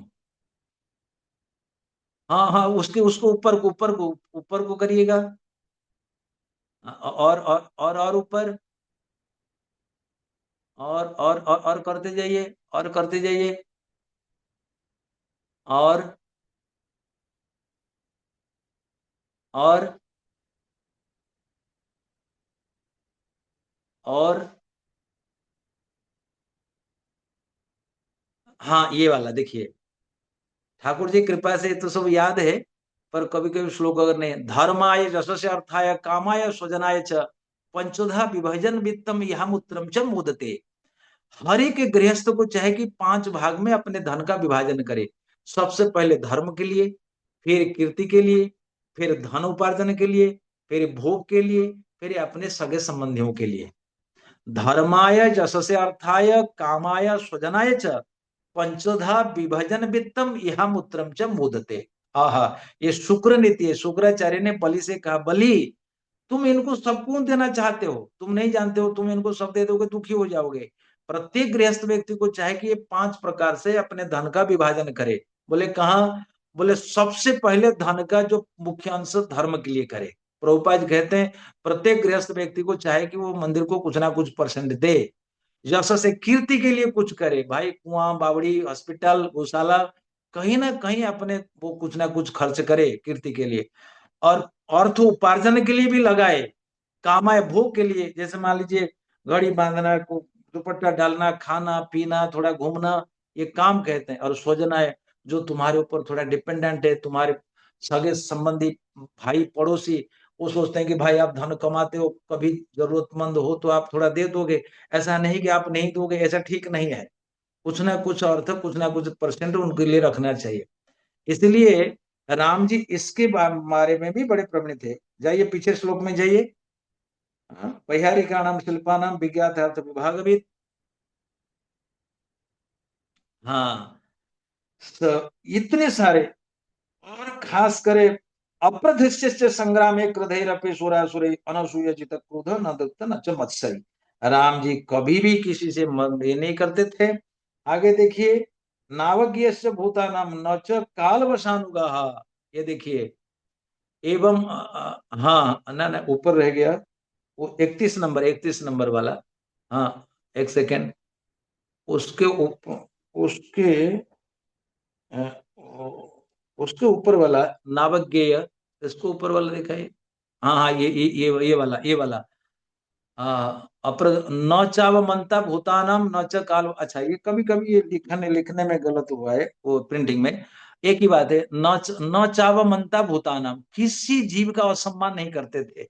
देखिए, न चावमंता भूतानम न च काल वसानुग, किसी काल के वशीभूत नहीं होते थे। यानी कि सवेरे हुआ कि भाई नींद लग गई सो जाएंगे, ना ना ना ना, जिस समय जो काम करना था करते थे। अथवा काल वसानुगा शब्द का अर्थ होता है राम जी कालातीत थे। यहाँ पर भी हर एक श्लोक में भगवान की भगवत्ता सिद्ध हो रही है। अपधृश्य संग्राम है क्रोधैरपि सुरासुरै, भगवान का एक नाम है भगवान का क्रोध और प्रसाद कभी व्यर्थ नहीं जाता। तो डायरेक्टली इनडायरेक्टली वाल्मीकि जी भगवान राम की भगवत्ता को सिद्ध करते हैं।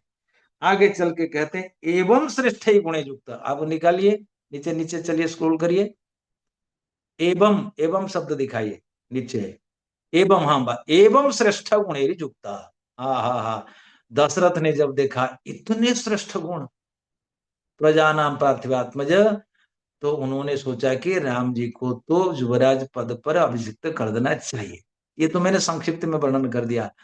और दूसरा कारण क्या था?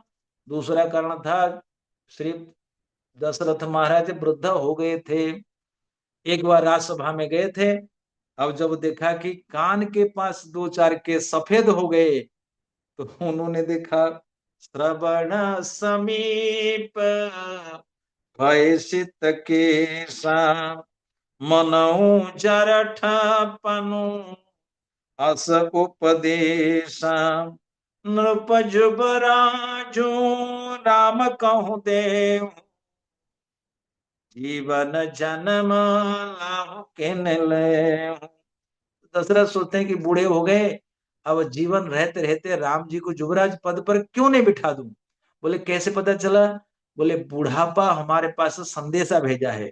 अरे दशरथ, 60,000 वर्षों तक तो तुमने शासन कर लिया, और जीवन का जो आखिर समय है इसको राम जी को युवराज पर बिठा दोगे, तब तुम्हारा जीवन जययुक्त हो जाएगा। तुम्हारा जीवन में जो लाभ प्राप्त करना चाहिए था तो तुमको वो प्राप्त हो जाएगा। मित्रों, कितनी अच्छी बात है।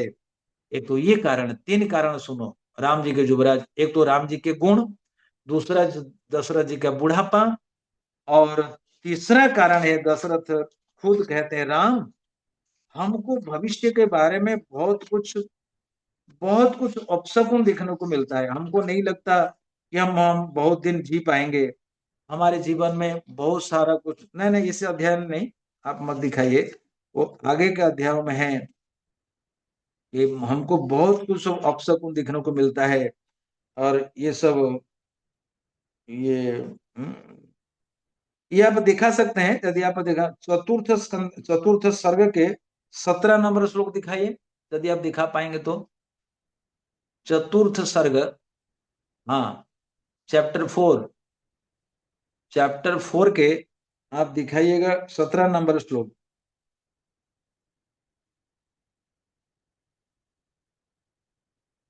हाँ देखिए, इसमें लिखा हुआ है ना, अपि चाद्य सुहान राम स्वप्ने पश्यामि दारुणाम सनिर्धाता दिवलोका च परितः महास्वना। आगे देखिए अवस्तब्धम, देखिए 18 नंबर श्लोक दिखाइए। हाँ देखिए अवस्तब्धम, श्री राम ज्योतिषियों का कहना है कि मेरे जन्म नक्षत्र सूर्य मंगल राहु नामक भयंकर ग्रहों ने आक्रमण कर दिया है। इसको अवस्तब्ध कहते हैं।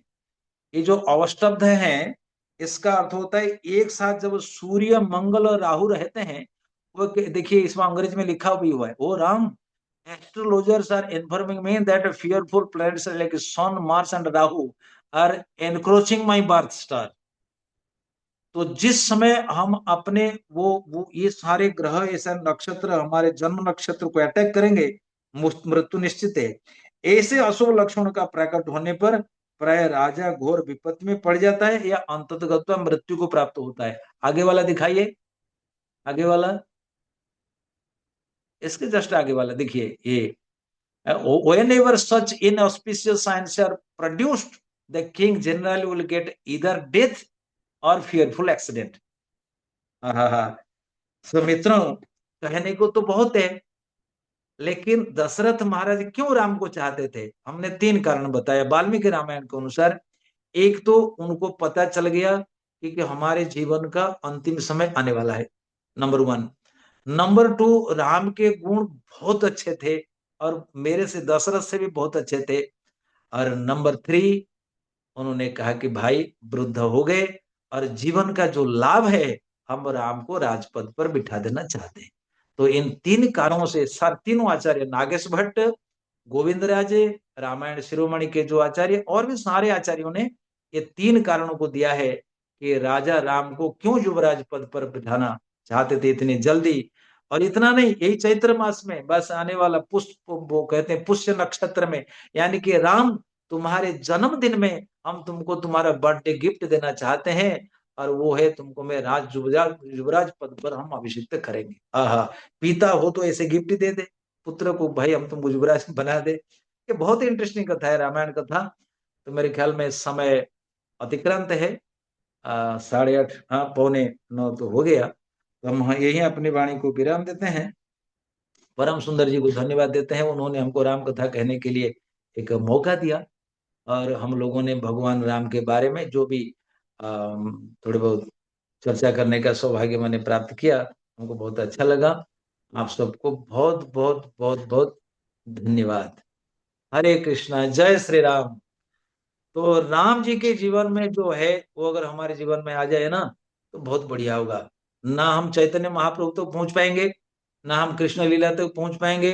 राम लीला में जो जो गुण है थोड़े थोड़े हमारे जीवन में आ जाए, तो फिर हमारे जीवन में दो बातें आनी चाहिए, राम के दास हनुमान जैसा ही, और राम के गुण।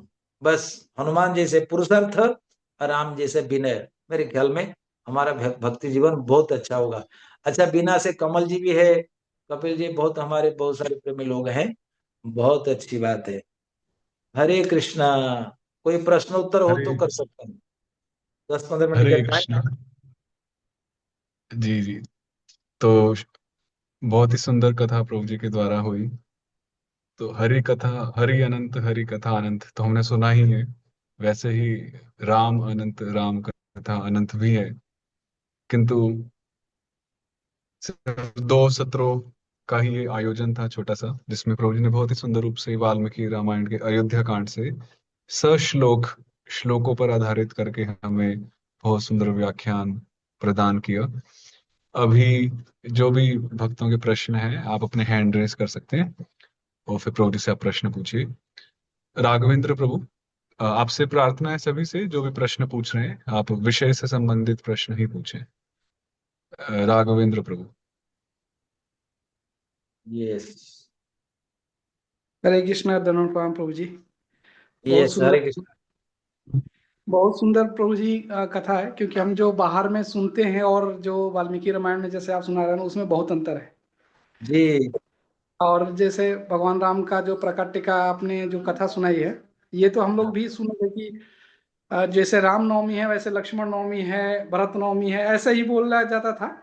लेकिन ये बहुत तो इसमें एक मेरा प्रभु जी, एक मेरा भी ये डाउट था। मतलब मैंने कहीं से सुना था कि भगवान राम के क्या कोई बहन भी उस टाइम पे उनका भी कोई वो तो बहुत पुरानी बात है, वो शांता है, शांता। ये शांता पहले हुई थी, उसको तो रोमपाद के साथ विवाह हो गया था, राम की बहन थी, बिल्कुल सही कहा। और उसके बाद कोई संतान दशरथ को नहीं थी। यही राम एक की मेरा एक बहन थी, उनका नाम था शांता। ठीक है, ठीक सुना आपने। प्रभु जी, हम मेरा बताए। भी एक प्रश्न है। जो आपने बताया कि भगवान राम लक्ष्मण चारों भाई अलग अलग दिन पर हुए, नवमी, दशमी और एकादशी। इसका प्रमाण, इसके प्रमाण के विषय में मुझे पूछना है कि ये कहाँ पे लिखित है। आपको तो पता होगा कि हम बिल्कुल प्रमाण के बिना बात नहीं करते। जी, तो तभी आपसे पूछ रहे हैं। तो ये वाल्मीकि रामायण में भी लिखा हुआ है। वाल्मीकि रामायण कभी आप आएंगे हमारे रूम में, हम आपको प्रमाण के साथ दिखा देंगे। ठीक है प्रभु। हाँ, क्योंकि कपिल उसमें गुलाटी प्रभु। हाँ, ये बीना वालों को थोड़ा सा दे दीजिएगा, हाथ उठाए हैं, बिना कमल जी हाथ जी उठाए हैं, जी थोड़ा जी। ये ये लाइन कपिल। सब होते हैं। जी जी। हाँ। यस, पहले कमल जी बोलिए, आप अपना अनम्यूट करिए, बिना कमल जी अनम्यूट करिएगा। अच्छा, पहले वीना से कमल प्रभु। हाँ, थोड़ा सा उनको दे दीजिए, अनम्यूट कर दीजिए उनका। हाँ, बोलिए बोलिए, कमल जी बोलिए अभी। हरे कृष्णा प्रभु, धन्यवाद प्रणाम। धन्यवाद धन्यवाद, बोलिए। जी, ये कितने दिन तक चलेगा, रेगुलर चलेगा? आज ही खत्म हो गया। कल कल नहीं होगा प्रभु जी? ना, कल नहीं होगा। जी प्रभु जी। तो आप लोगों के वहां करेंगे? जी, बीना में। हाँ, बिना में करेंगे। जी प्रभु जी। अरे, आपका आपका कोई प्रश्न है? इतना ही। आप अनम्यूट कीजिए प्रभु जी। जी। हाँ। हाँ नहीं, शायद से प्रभु जी का प्रश्न नहीं है। हाँ, तो ठीक है। कपिल ओके, कपिल गुलाटी पर। यहाँ कपिल गुलाटी जी। हरे कृष्णा प्रभु जी, नर प्रभु जी। ये यस। प्रभु जी, जब भी हम राम के चरित्र को सुनते हैं तो हमारे मन में एक धारणा बनती है कि आदर्श रूप से एक भक्त का भी इसी तरह से आचरण होना चाहिए।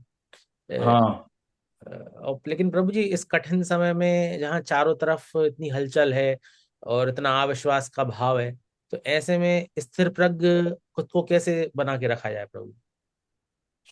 देखो, मैंने आपसे आज भी कहा था, एक दिन में संभव नहीं है। धीरे धीरे करके, जैसे बूंद बूंद करके घड़ा भरता है, एक दिन में तो कोई प्रशांत नहीं होगा। प्रशांत होने के लिए उसको भजन शुरू करना पड़ेगा, धीरे धीरे सत्संग और नाम जप, दो चीजें। सत्संग नाम जप, मैं हमेशा अपने भक्तों से कहता हूं कि सत्संग और नाम जप, बिना सत्संग से नाम जप बहुत ज्यादा प्रभावी नहीं होगा। यदि हम सत्संग सुनते हैं, नाम जप में हमारी रुचि बढ़ेगी। नाम जप कर, जैसे मैंने कहा, जो वेद मानता है वो भगवान को मानेगा। आज हमने जो परिभाषा निर्णय किया, तुम भगवान को मानते हो नहीं मानते हो, इसमें आस्तिक नास्तिक का कोई मतलब नहीं है। वेद को मानते हो कि नहीं मानते हो। यदि वेद को मानते हो तो आप भगवान को मानोगे। ऐसा ही हमारे भीतर राम का गुण तब आएगा जब हम राम के बारे में चिंतन करेंगे। आपने पहली बार ये सुना, सच नित्य प्रशांतात्मा मृदु पूर्वम च भागते उच्च माने पी पौरुषम नूतरम प्रतिपद्यते, खास करके पति पत्नी में, भाई भाई में, और बच्चे और पिता माता में, यदि यही गुण, एक गुण भी आ जाए ना, वो स्वर्ग हो जाएगा, बिल्कुल स्वर्ग हो जाएगा। फिर भजन बढ़िया से होगा। तो मेरे ख्याल में अभ्यास करना चाहिए।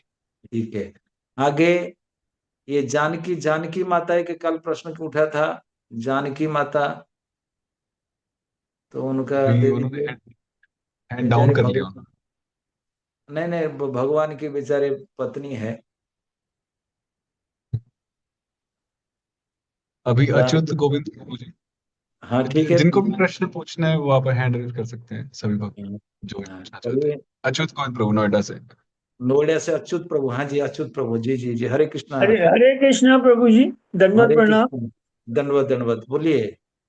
प्रभु जी, आपने तीन कारण बताए थे राम को युवराज बनाने के, राम जी के गुण, दशरथ जी का बढ़ावा, और जो तीसरा वाला था उसमें कुछ चीज मिक्स हो गई कि अब नहीं, शगुन उनको राम जी दिखाई देने लगे। दशरथ को पता चल गया कि उनके राशि नक्षत्र के अनुसार उनकी मृत्यु योग है। जी, तो अब हाँ, शगुन मतलब इसीलिए आपने इस्तेमाल किया शब्द। Yes yes yes.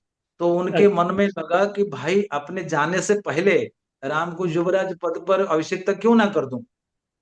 अच्छा अच्छा, इन कारण है। धन्यवाद प्रभु जी। ओके, तो बीना बीना से डॉक्टर विनय राय प्रभु। डॉक्टर विनय, अच्छा विनय जी, बोलो बोलो विनय जी, विनय जी बोलिए। अनम्यूट कर लीजिए प्रभु जी। बिना बिना विनय जी अनम्यूट कर लीजिए, आपने हाथ उठाया है।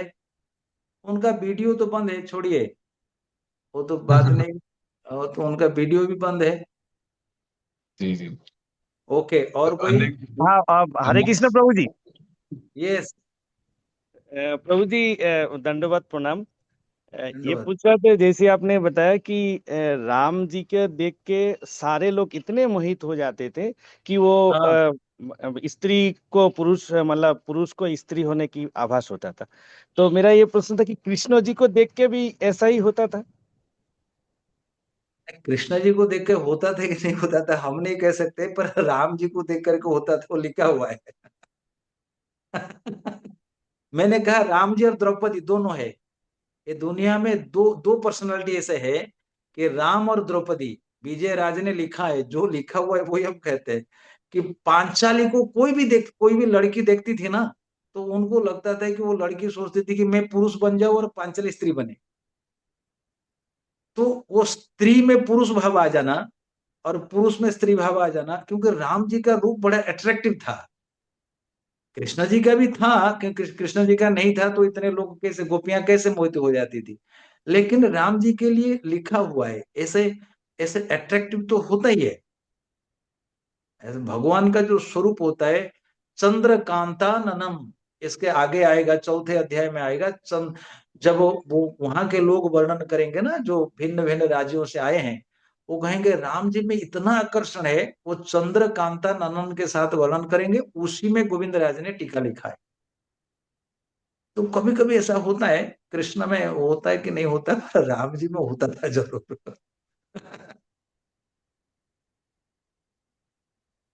ठीक है। तो मैं प्रभु जी को, रमाकांत प्रभु जी को बताना चाहूंगा कि यहाँ पे जो भी भक्त कथा सुनने आए हैं प्राय सभी बहुत गंभीर साधक हैं, जी बहुत अच्छे से अपनी साधना करते हैं। ये सिर्फ एक नॉर्मल ऑडियंस नहीं है, तो सभी भक्त बहुत सुंदर साधक हैं। क्योंकि हम जी जी जी रूपानु विद्यापीठ में ऑर्गेनाइज करते रहते हैं, तो प्राय सभी भक्त आते ही हैं कथाओं में। जी जी जी। नहीं, अभी बढ़िया है, अच्छा है। एक और और भक्त ने कोई? हैंड रेस किया है, पर उन भक्त ओके का नाम आईफोन आईफोन दिखा रहे हैं, तो आईफोन 2 माधवी माता जी। ओके, उनका अनम्यूट कर हरे दीजिए। कृष्णा प्रभु जी, मेरा एक प्रश्न है। यस। जैसे हम राम जी के चरित्र का अनुसरण करना चाहेंगे अपनी जीवन में, उनके हम्म। जैसा बनना चाहेंगे, उनके जो व्यवहार है, विचार है, उनको हम अपने जीवन में उनका अनुसरण करना ही, जैसे वो विवेकशील थे, ऐसे ही क्या बीइंग अ गर्ल या फिर बीइंग अ फीमेल, क्या माता हम्म। सीता के भी अ, व्यवहार का या चरित्र का अनुसरण करना उचित होगा? और अगर हाँ, तो कहाँ हाँ, मिलेगा सीता का चरित्र का वर्णन? जैसे आप राम जी के चरित्र का सीता वर्णन सीता माता का जब हम वर्णन करेंगे तब मिलेगा। कहाँ पर सीता माता का पढ़ सकते वो हैं, मतलब? वो रामायण में मिलेगा आपको, अयोध्या कांड के अंत में मिलेगा। जी और जी प्रभु दूसरी जी। बात है कि अरण्य कांड में मिलेगा। वो अलग अलग जगह में सब लिखा हुआ है, सीता माता का चरित्र वो अलग अलग लिखा हुआ है। एक्चुअली रामायण शब्द का अर्थ होता है सीता चरित्र। रामायण शब्द का जी अर्थ रामचरित्र तो है ही है, लेकिन ये वाल्मीकि ने लिखा कि राम जी का चरित्र हम नहीं लिख रहे हैं, हम सीता या चरितम महत बोले। इस जो एपिक जो हम स्टोरी लिख रहे हैं, जो रामायण काव्य, इसमें हीरो हीरो मुख्य नहीं है, इसमें हीरोइन मुख्य है। इसमें सीता का चरित्र जो है राम के चरित्र से ज्यादा महान है, महत है। सीता यह चरितम महत। जी जब ये पूरी राम कथा आप सुनेंगे ना, तब हम इसको व्याख्या कर देंगे कि सीता का जी। चरित्र जैसे चैतन्य महाप्रभु के चरित्र श्रेष्ठ है या विष्णु प्रिया का चरित्र श्रेष्ठ है। तो विष्णु प्रिया माता जी। विष्णु प्रिया माता जी का, क्योंकि हम्म चैतन्य महाप्रभु जब सन्यास लेकर के आ गए, सन्यास लेने के बाद ज्यादा कुछ नहीं, केवल वैवाहिक विवाह जीवन में जो स्त्री सुख है वो नहीं मिलेगा, लेकिन बाकी तो सब उपलब्ध है। खाना हम्म पीना घूमना भक्तों के साथ रहना, वो तो ज्यादा आनंद है। सो विष्णु प्रिया, लेकिन विष्णु प्रिया ना तो भौतिक सुख भोग सकती है, ना तो किससे मिल सकती है, ना तो बात कर सकती है, एक एक के चावल बीन बीन करके खाना। ओ दैट वाज वेरी ऑस्टेयर लाइफ। इसीलिए बंगाल में विष्णु प्रिया चरित्र को बहुत गाते हैं, चरित्र को। चैतन्य महाप्रभु के चरित्र को ज्यादा नहीं गाते हैं। उसी प्रकार सीता जी का जो चरित्र है, आप अगर विचार करके देखेंगे, सबसे ज्यादा डिफिकल्ट है, सबसे ज्यादा डिफिकल्ट है कि सीता जी का चरित्र जो है। इसलिए वाल्मीकि जी ने लिखा है सीतायाः चरितम महत्। जब लवकुश आते हैं तो उसी जगह में लिखा हुआ है कि सीतायाः चरितम महत्, सीता का चरित्र। रामायण शब्द का अर्थ होता है रमयती थी रामा, राम को जो आनंद दे उनका नाम है रामा। तस्य अयनम, यानी कि सीता का जो निवास है उसको रामायण कहते हैं। इस तरह से व्युत्पत्ति होती है। राम को जो आनंद है उनका नाम है रामा, और रामा का अयन रामायण। इसलिए रामायण का एक अर्थ है सीता चरित्र। ठीक है। जी प्रभु जी। हरे। हाँ, हरे कृष्णा। और कोई? कानपुर से ऋषि अत्रि प्रभु जी, कानपुर से। ओके, ऋषि अत्रि प्रभु जी। हरे कृष्णा प्रभु जी, दंडोत प्रणाम प्रभु जी। दंडवत दंडवत, कानपुर से अत्रि जी, बताइए। भगवान श्री राम जी की जो बहन शांता का नाम बताया प्रभु जी, इनकी शादी किससे हुई थी और कहाँ हुई थी? ये शादी आपकी तरफ हुई थी। बिहार बिहार में हुई थी तो है। अंग राजा, अंग प्रदेश के राजा रोमपाद, रोमपाद के वहां सुनिए, रोमपाद के वहां लड़की बन के गई थी और उनका विवाह हुआ था ऋष्यशृंग से। शांता का विवाह हुआ था ऋष्यशृंग से, और रोमपाद अच्छा उनके पिताजी थे। और अच्छा वहां वही बिहार में ही है। ईशा ईशा सिंह शांता का विवाह हुआ था ऋष्यशृंग ऋषि से। ईशा सिंह ऋषि। है ना? क्लियर है ना? दशरथ जी के प्रभु जी। दशरथ के मित्र थे रोमपाद। और ईशा रोमपाद सिंह उनको गोद दिए थे। ऋषि और ईशा और सिंह उन्होंने उनका विवाह, आप गूगल में ईशा सर्च सिंह करेंगे तो उसमें आ जाएगा, ऋषि सिंह से विवाह हुआ था। ईशा ऋषि ईशा सिंह। ठीक है प्रभु जी। हरे कृष्णा प्रभु जी, दंड प्रणाम प्रभु जी। दंडवत दंडवत दंडवत। ठीक है। यदि और किसी भक्त का कोई प्रश्न हो तो एक दो प्रश्न ले सकते हैं, अन्यथा हम यही श्रीमान रमाकांत प्रभु जी को धन्यवाद करते हैं। एक प्रश्न आए हैं, आराधिनी रुक्मिणी माता जी। आप आराधना रुक्मिणी माता की। ओके। हरे कृष्णा प्रभु जी, दंडवत प्रणाम। हरे कृष्णा, दंडवत। जी प्रभु जी, ये वही श्रृंग ऋषि है ना जो राम जी का पुत्र का में इसलिए यज्ञ किया था जब तक राम लक्ष्मण भरत शत्रुघ्न हुए थे, दशरथ हाँ जी जी क्या? हाँ जी हाँ जी हाँ जी, देखिए हमारा शास्त्र कैसे विचित्र है। जी हमारा शास्त्र एकदम ओपन है। यानी कि दामाद यज्ञ करते हैं तो ससुर के बच्चे होते हैं। जी हमारे शास्त्र में दामाद, अब जो ऋष्य श्रृंग थे वो तो दशरथ के दामाद है कि नहीं? तो दामाद आकर के यज्ञ करते हैं, और उनके यज्ञ से जो चरु, जो खीर होता है, उससे दशरथ की संतान होती है। तो ये थोड़े मजे की बात है। तो आजकल ऐसा लोग करने में थोड़ा सा हिचकेंगे। पर ऐसा प्राचीन काल में ऐसा होता था। ऐसा ऐसा है कि नहीं? दामाद दामाद है ना, तो उसके, दशरथ के। और उन्होंने आकर यज्ञ किया और दशरथ के घर में आए।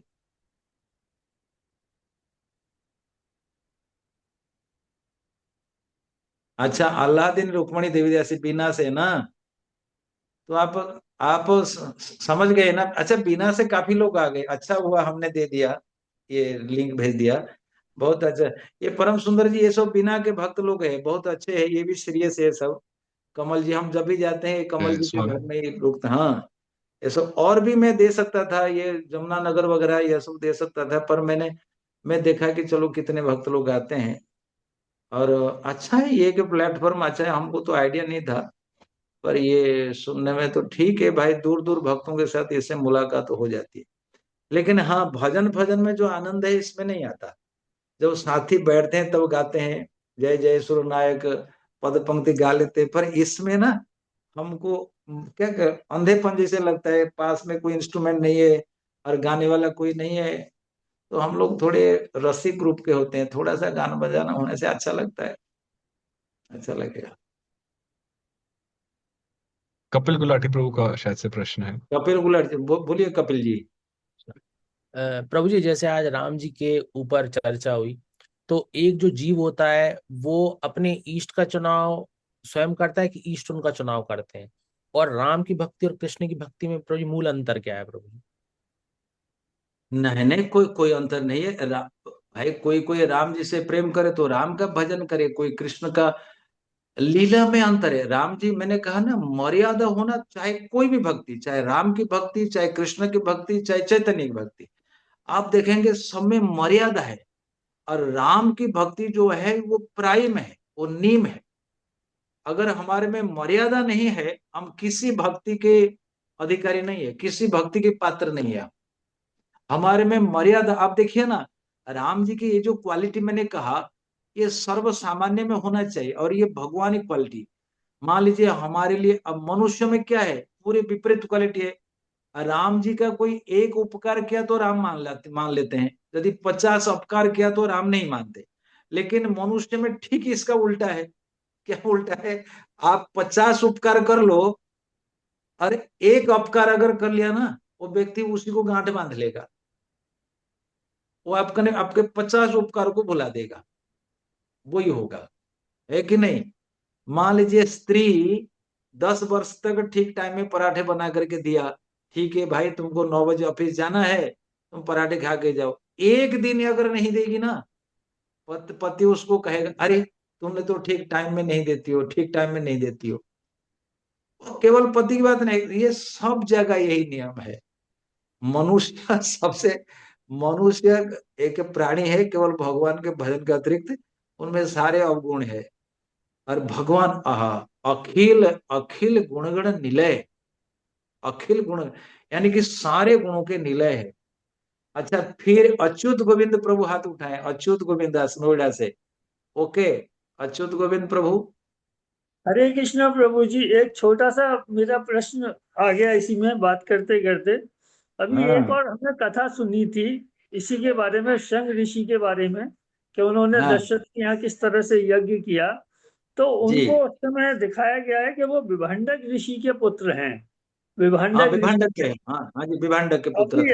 अभी रोमपाद के वो पुत्र हैं, तो किस तरह से, मतलब ये दोनों एक ही है, तो अलग अलग है? उसके लिए फिर और एक जूम क्लास लेना पड़ेगा। अच्छा अच्छा जी, ठीक है।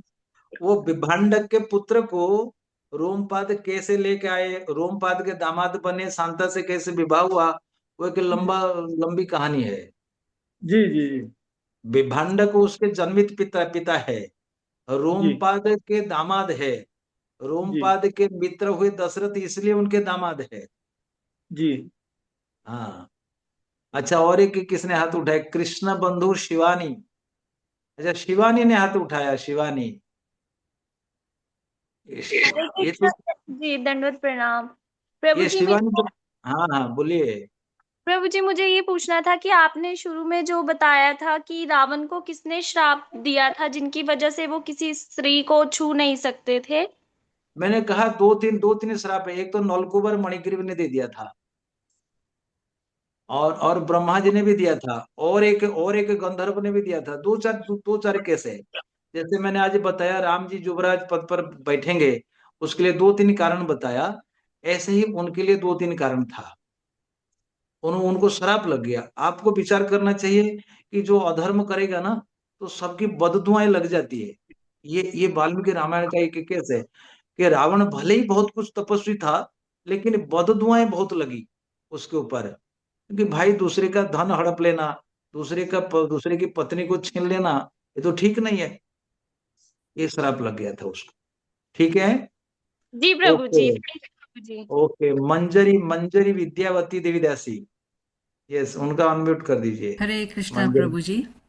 प्रभु जी, यस। जैसे आपने बताया हमें कि दशरथ महाराज ने कहा कि जितने भी एस्ट्रोलॉजर्स हैं उन्होंने बताया उनकी जन्म पत्री को देख के कि उसमें राहु है, शनि की दशा है, तो ये सब अमंगल है उनके, तो इसीलिए उन्होंने सोचा कि मैं राम जी को राजा बना दूं।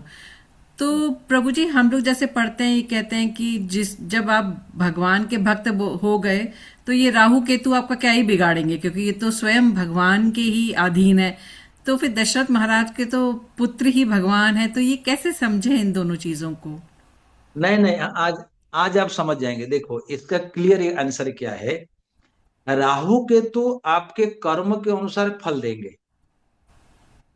प्रभुपाद ने जो कहा, जब हम भजन करेंगे ना, हमको ज्यादा कर्म कर्म फल के ऊपर ज्यादा फोकस नहीं करना चाहिए। जो होना है वो होके रहेगा। जैसे जहां जिसको मरना है, वशिष्ठ जी कहते हैं भरत को, सुनो भरत भावी प्रबल विलय कहो मन्नाथ, हानि लाभ जन्म मरण जस जस विधियात। जहां जिसको मरना है, जहां जिसको ब्याह करना है, जहां जितना भोग करना है, जहां जो होना है वो होके रहेगा। तो उसके लिए हमको सोचने की कोई जरूरत है नहीं। हमको भक्ति पे फोकस करना चाहिए। पर भक्ति के फोकस का अर्थ नहीं है कि हमारे जीवन यात्रा में बहुत ज्यादा बदलाव आ जाएगा ना। कोई भक्ति कर रहा है, इसका मतलब नहीं कि गोरा काला हो जाएगा, काला गोरा हो जाएगा। 6 फीट वाला 4 इंच हो जाएगा, 4 फीट हो जाएगा, 4 फीट वाला 6 फीट हो जाएगा। धनी व्यक्ति गरीब हो जाएगा, गरीब व्यक्ति धनवान हो, ऐसा नहीं है। जैसे चैतन्य महाप्रभु के जीवन में रूप गोस्वामी वगैरह बड़े धनी थे और श्रीधर बड़ा गरीब था। तो ऐसी बात नहीं, इसलिए कहा गया जो राहु केतु है ये कर्म के निरीक्षक है, तुम्हारे कर्म के अनुसार फल देते हैं, कब मरना है कब देना। तो उससे इससे भक्ति का कोई लेना देना नहीं है। जब भक्ति व्यक्ति करेगा वो तो भक्ति करे कि इसको काटना चाहेगा, वो क्यों फिर राहु केतु के चक्कर में पड़ेगा। भाई ठीक है, अगर मरना हो तो मरना है, हरि नाम जप करके भजेंगे। इसी को लोग नहीं समझ पाते हैं। आप क्लियर समझ गए ना? प्रभु जी बहुत ज्यादा क्लियर तो नहीं हुआ अभी भी मुझे। नहीं, कि क्यों नहीं क्लियर हो रहा है? अब देखिए, राहु केतु वगैरह जो ग्रह है जी वो अपनी इच्छा से कुछ नहीं कर सकते। जो आपने कर्म किया है जी उसी के कर्मानुसार वो फल देंगे। जी।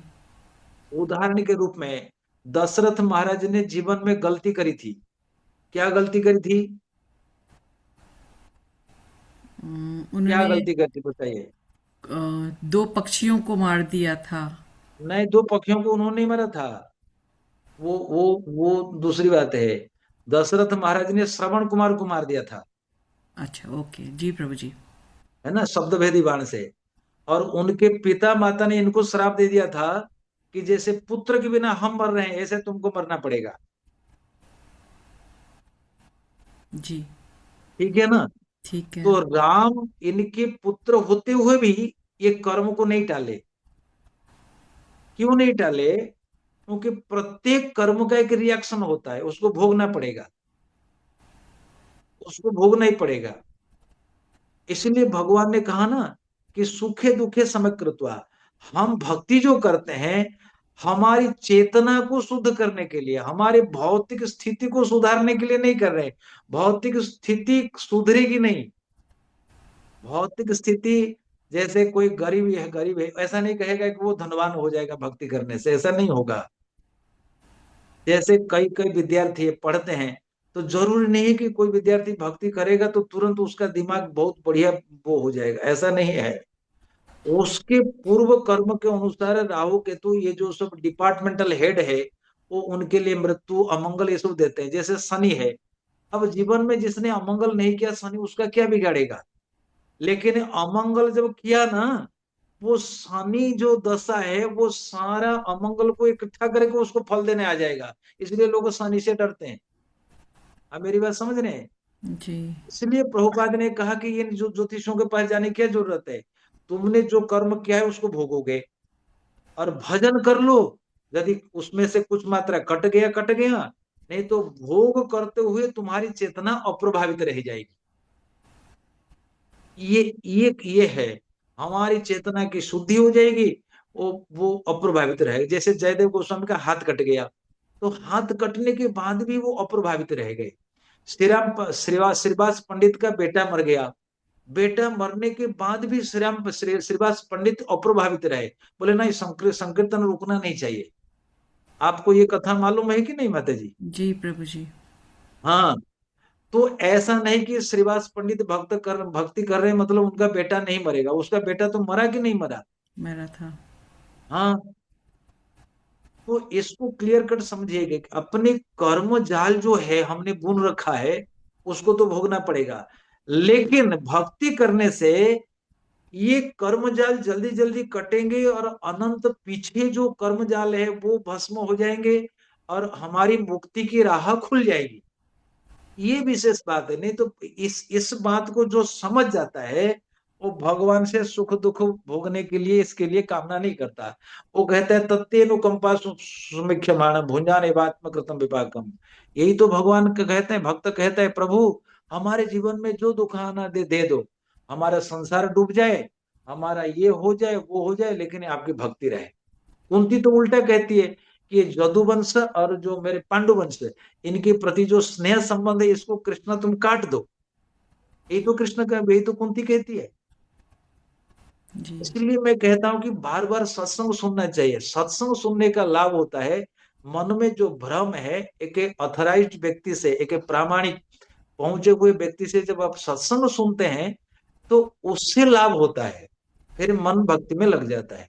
भक्ति का प्रयोजन इसके लिए नहीं है, भक्ति का प्रयोजन तो उसके लिए है कि चेतना शुद्ध करना है। कृष्ण कथा के, राम कथा के अतिरिक्त चेतना भाग्योदय न बहुजन्म समर्जित न। इस सत्संग में आप सभी जानते हैं के आवत ही सर अति कठिनाई, राम कृपा बिनु आई न जाए। राम की कृपा हम पर है कि अब देखिए जितने लोग हैं, अब आप 100-80 लोग जो सुन रहे हो, आप लोग भाग्यशाली हो, सत्संग में आपका मन लगा हुआ है, ये राम की कृपा है। ये भगवान की कृपा नहीं है कि किसी को सुंदर शरीर मिल गया, किसको भोग मिल गया, किसको दौलत मिल गया, किसको प्रतिष्ठा मिल गई। आज कौन किसको पूछता है? आप ही विचार करो, जिस भारत में एक दिन राम राजा थे, आज राम को कौन पहचान रहा है?